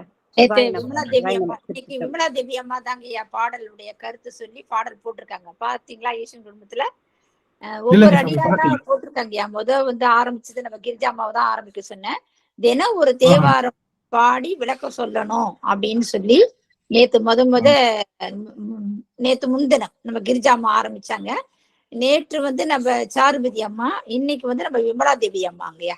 அழகா விளக்கம் நான் எழுதி போடணும்னு சொன்னேன். எழுதி போட்டாதான் அந்த சிறப்பு. எல்லாரும் நோட்டு போடுங்க, எழுதுங்க, விளக்கம் கொடுங்க அப்படின்னு இருக்கிறேன். அம்மா அழகா எழுதிருக்கிறாங்கய்யா. அவங்க பாராட்டுக்கள். அதாவது அடியார்களை சேர்த்து விடுறதுல பெரிய விஷயம் இல்ல. அடியார்களை ட்ராக் பண்ணி அவங்களை கரெக்டா அப்படி டியூன் பண்ணிட்டே இருக்கிறது தான் பெரிய விஷயம். அந்த வகையில பிரேமாமா அவர்கள் எத்தனையோ அடியார்களை அவர்கள் சரியான பாதையில செல்வதற்கு அவர்கள் எல்லாம் துணை புரிகின்றார்கள் என்று நினைக்கும் போது அடியனுக்கு வார்த்தைகள் இல்லை. அந்த இடத்துல அடியனும் இருக்கேன். அதனால அடியனையும் எப்படியாவது கரை சேர்த்து கைப்பிடிச்சு கூட்டி போடுங்க அப்படின்னு அடியன் வந்து அத்தனை அடியார்களுடைய திருவடியும் மானசீகமாக வீழ்ந்து வணங்குறேன் சுவாமி. ரொம்ப மகிழ்ச்சி. எங்களை விட மாட்டாங்க ஐயா. வாங்க, என்ன பண்றீங்க, 10 மணிக்கெல்லாம் வகுப்புக்கு வந்துருங்கன்னு கண்டிப்பா சொல்லிடுவாங்க. அது வேணும். அதுதான் ரொம்ப ரொம்ப அவங்களுக்கு வந்து கடமைப்பட்டிருக்கோங்க ஐயா. ரொம்ப ரொம்ப மகிழ்ச்சி சுவாமி. உலாதேவிமா சுவாமி, விளக்கு அப்படியே சன்னமா எரியும் போது அப்படியே தூண்டி விடுறாங்க ஐயா. அப்பப்போ பிரகாசிக்க வைக்கிறாங்க ஐயா பிரேமாமா. ரொம்ப ரொம்ப அம்மாவோட பெருந்தொண்டு இன்னும் நிறைய அடியார்களுக்கு சென்று சேரணும்னு சொல்லி இந்த அளவுல அடியன் உத்தரவு வாங்கிக்கிறேன் சுவாமி. சிவாய் நம்ம. ரொம்ப மகிழ்ச்சி. கோமதி அம்மா, சித்ரா அம்மா, விஜயகுமாரி அம்மா, சரஸ்வதி குருசாமி அம்மா, ரேவதி பாஸ்கரன் அம்மா, முத்துலட்சுமி அம்மா, உஷா ஜெயபால் அம்மா, ஷாருமதி அம்மா, சரஸ்வதி அம்மா, ஹேமமாலினி அம்மா, கலைவாணி அம்மா, நம்ம பிரேமா அம்மா அவர்கள், பொன்முடி லங்கோவன் அம்மா, புவனேஸ்வரி அத்தனை பேருடைய திருவடி தாமரைகளையும் அடியன் பல்காலம் வீழ்ந்து வணங்குறேன். மீண்டும் ஒரு வாய்ப்புல நம்ம வந்து திருநாவுக்கரச புராணத்தை இன்னும் டீட்டெயிலா சிந்திக்கலாம்னு சொல்லிட்டு அடியின் உத்தரவு வாங்கிக்கிறேன் சுவாமி. நன்றிங்க சுவாமி. நன்றிங்க. மாகேஸ்வர காலம் நெருங்கிட்டு இருக்கு. அடியார்கள் சரியாக, அதனால மாகேஸ்வர காலம் நெருங்கிட்டு இருக்கு. சரியா 1/2 மணி நேரத்துல மாகேஸ்வர காலம் வர்றதுனால அந்த நேரத்துல பெருமானோடும் அடியார்களோடும் மானசீகமாக இணைந்திருங்கள் என்று சொல்லி இந்த அளவுல அந்த 12 மணி எப்ப ஆகணும் அவங்களும் கடைபிடிச்சிட்டு இருக்காங்க. அதெல்லாம் கிடைக்காது சாமி, கிடைக்கவே கிடைக்காது. அடியனுக்கு கடைசியா ஒரு 10 நாளா கிடைச்சிட்டு இருக்கு. அது எத்தனையோ காலம் தவம் செஞ்சிருக்கோம். ஒன்று பாக்குறப்ப 12:01 போயிடும், இல்ல கொஞ்சம் முன்னாடி வந்துடும். இது கரெக்டா அந்த 12 மணிக்கு அமர்ந்து பெருமானுக்கு அந்த 1 நிமிடம் 60 நொடிகள் வந்து நம்ம செய்கின்ற பூசணை என்பது உயிர் தவம் இருந்தா மட்டும்தான் அமையும். ஒரு நாளைக்கே நீங்க எல்லாம் தினமும் பண்றீங்கன்னா நீங்க எல்லாம் கோடான கோடி பிரம்ம ரிஷிகளையும் தாண்டி தவம் செஞ்சிருக்கீங்கன்னு அர்த்தம். அதுதான் உண்மை. நான் சும்மா வார்த்தைக்காகவோ இது பொருளுக்காகவோ சொல்லல. சரியாக 12 மணிக்கு அடியாருக்கு உணவு போட்டோம்னா அது டமால் டாக்கர். அது என்னது, அது வந்து டபுள் டபாக்கா இல்லையா? மானசீகமாக அவர்களுக்கெல்லாம் உணவு பரிமாறி அவர்களுக்கு எல்லாம் செய்து அடியார்களை வணக்கம் செய்யறோம் அப்படின்னா அதுவும் ஒரு பெரிய சிறந்த ஒரு சிந்தனைக்குரிய விஷயம் சொல்லி அந்த விஷயத்த செஞ்சுட்டு இருக்கீங்க அப்படின்னு நினைக்கும் போது 11:55 அலாரம் வச்சிருங்க. 11:55 அலாரம் வச்சுட்டா கரெக்டா நம்ம ஞாபகம் வந்துருங்க. இது வரதுட்டே பாருங்களேன். நான் இதை வரதே இப்படி ஒரு ஈஸியான டெக்னிக் இருக்கு. 11:55 அலாரம் வச்சுட்டா முடிஞ்சு போச்சு. 12 மணி வந்துட போகுது. இது தெரியாம பாருங்க. ஒரு நாள யோசிக்கவே இல்லை. கண்டிப்பா இனிமே 11:55 ஒரு அலாரம் வச்சு 12 மணிக்கு எங்கேயாவது போய் உட்காந்து கண்டிப்பா இந்த மாகேஸ்வர பூஜையை செய்யலாம் அப்படின்னு நினைக்கிறேன். இரவு 12 மணி வாய்ப்பதும் ரொம்ப கடினமான சமயம். 12 மணியுமே வந்து ரொம்ப கடுமையான பூசணை. அந்த 1 நிமிட பூசணை என்பது அன்னைக்கு நாள் முழுக்க செய்த பூசணைக்கு சமமாகும். அதனால அந்த நிமிடம் ஈஸியா வாய்க்காது. அது புனிதமுடைய ஆன்மாக்களுக்கு தான் வாய்க்கும். எல்லாருக்கும் தவமே பண்ணி நான் கடிகாரமே வச்சாலும் கூட 12 மணிக்கு நம்ம உட்காரப்பதான் ஏதாவது ஒருத்தன் கூப்பிடுவான், எப்பா இங்க வாப்பா, எப்ப அது முக்கியமான வேலைப்பா அப்படின்னு சொல்றப்ப நம்ம ஒன்றும் செய்ய முடியாது. அது எளிமையா வாய்த்துறாது எல்லாத்துக்குமே. அதனால அது முன்னை தவம் தான். அந்த வகையில அடியார்கள் எல்லாம் நல்லபடியா தவம் செய்யுங்க, நல்ல நிலைக்கு போங்க. எல்லாருடைய குருவர்களையும் அடியன் வந்து வணங்குறேன். எல்லாருடைய திருவடிகளையும் அடியன் சன்னிதியில் சொல்லி வாங்கிங்க. நன்றிங்க சுவாமி. அடியன் உத்தரவு வாங்கிக்கிறேன். அடியார்கள் இருந்து கண்டிப்பா பேசிட்டு போங்க. அடியார்கள் இருந்து பேசிட்டு போங்க. அடியன் உத்தரவு வாங்கிக்கிறேன் சுவாமி. நல்லதுங்கம்மா. நமச்சிவாய். சரிங்க சரிங்க. உத்தரவு வாங்கி நாளைக்கு விஜயகுமாரி அம்மா, நாளைக்கு நீங்க தான் சொல்லுங்கம்மா. நாளைக்கு நீங்க தான் ஒரு பாடல் எழுதி விளக்கம் போடணும். அப்படிங்களா? சரிங்க சரிங்கம்மா. சரிங்க. நான் போன் பண்ணலான் இருந்தேன், நீங்களே இன்னைக்கு வந்துட்டீங்க. இன்னைக்கு ஒரு பாடலை எழுதுங்க. எழுதுனாதான் சிறப்பு. எழுதி விளக்கம் எழுதுங்க. சரிங்கம்மா சரிங்கம்மா. சரிங்க, போடுறேங்க. அடியாரெல்லாம் உத்தரவு வாங்கிக்கலாங்கம்மா. உத்தரவு வாங்கிக்கிறேன். திருவடி வணக்கம்மா. ஹிமாதேவியம்மா நல்லா எழுதிருந்தீங்க, வாழ்த்துக்கள். சிவாயினம்மா போயிட்டாங்களா? அம்மா போயிட்டாங்க. திருவடி வணக்கம். வணக்கம் போடுங்க. திருவடி வணக்கம்மா. உத்தரவு வாங்கிக்கிறோம். சிவாயினம்மா உத்தரவு வாங்கிக்கலாமா? சித்ராமா உங்க முக தரிசனத்தை காட்டுங்கம்மா. நம்ம இதுலதான் காட்ட முடியாது. இப்பயாவது திருமுக தரிசனம் காட்டுங்க. சிவாயினம் சிறப்பு சிறப்புங்கம்மா. சிவாயினம் என்னம்மா பணி செஞ்சுட்டு இருக்கீங்க நீங்க? ரயில் வேலை இருக்காங்கம்மா. ரயில் வேலை நைட்டு டியூட்டி பாத்துட்டு வந்தாங்கம்மா. அடியானை வந்து காலையில அப்படியே வழிபாடு முடிச்சுட்டு உட்கார்ந்து இருந்தாங்கம்மா. அப்புறம் வாட்ஸ்அப்ல இந்த லிங்க் வந்திருந்தது. அடியான் அப்படியே கவனிச்சிட்டு இருக்காங்கம்மா. சிறப்பு சிறப்புங்கம்மா. அப்படி எப்படிமா இப்ப தூங்குறது? தூங்காம இருந்தா எப்படி ஆகுறது? இருக்கட்டும்மா. இன்னைக்கு நைட் ஆஃப், இன்னைக்கு பிரேக் தாங்கம்மா. நாளைக்கு ரெஸ்ட். அதனால பாத்துக்கலாங்கம்மா. இது வகுப்பு பாத்துட்டு அப்புறம் ரெஸ்ட் எடுத்துக்கலாங்கம்மா. சிறப்பு சிறப்புங்கம்மா. நான் வர முடியலம்மா. ராத்திரி கொஞ்சம் வர முடியல வகுப்புக்கு. வந்து பெரிய புராண வகுப்புல நிறைய விஷயங்கள் பேசுறீங்க. நான் அப்பவே நினைப்பேன், அம்மா ரொம்ப தெளிவா, அதாவது நீங்க நிறைய எங்களுக்கு இருக்கிற டவுட்ட கூட நீங்க கேட்டு அதை பூர்த்தி பண்ணிடுறீங்கம்மா. அது விளக்கம் சொல்லி. ஐயாவுக்கு தனியா போட்டா அவர் போட்டு உடைச்சு விட்டுருவாருமா. எதுவுமே நிறைய ஆகுதான் ஐயாவுக்கு போடவே பயம் எனக்கு. இன்னைக்கு சொல்லி பத்தி கேட்டிருந்தேன் பாருங்க, அதையும் போட்டாரு. என்னோட குரல் பதிவாது போடாம இருந்திருக்கலாம்ல, அதையும் போட்டாரு. நீங்க கேட்டிருந்தீங்க. நிறைய வந்து தெரிஞ்சுக்கிற மாதிரி இருக்குங்கம்மா. சிறப்பு சிறப்புங்கம்மா. என்ன வரல, ஒரு 4 நாளா சரியான வர முடியல. ரொம்ப டைம் படுத்துக்க வேண்டியதா இருக்கு. நம்ம நேத்து வேற ஐயா வகுப்பு முடிய மணி 10 ஆயிடும். 10:30 மணிக்கு மேல பாதியில வந்து என்ன செய்யறதுன்னா, நாங்க எங்க திருவாசந்தனில புதன் வெள்ளி 2 நாள் வகுப்பு உண்டுங்கம்மா. சரிங்கம்மா. சரிங்க. ஐயா இன்னைக்கு மேலோட்டமான கருத்து தான் சொல்லியிருக்கிறாரு. திருவாசகத்துல அப்படியே வாழ்ந்தாண்டு சொல்வாரு. திருவாசகம் தான் அவர் உயிர் மூச்சுன்னே அவர் பேரு. அதனால திருவாசகத்துக்கு அவ்வளவு அருமையா விளக்கம் கொடுப்பாரு.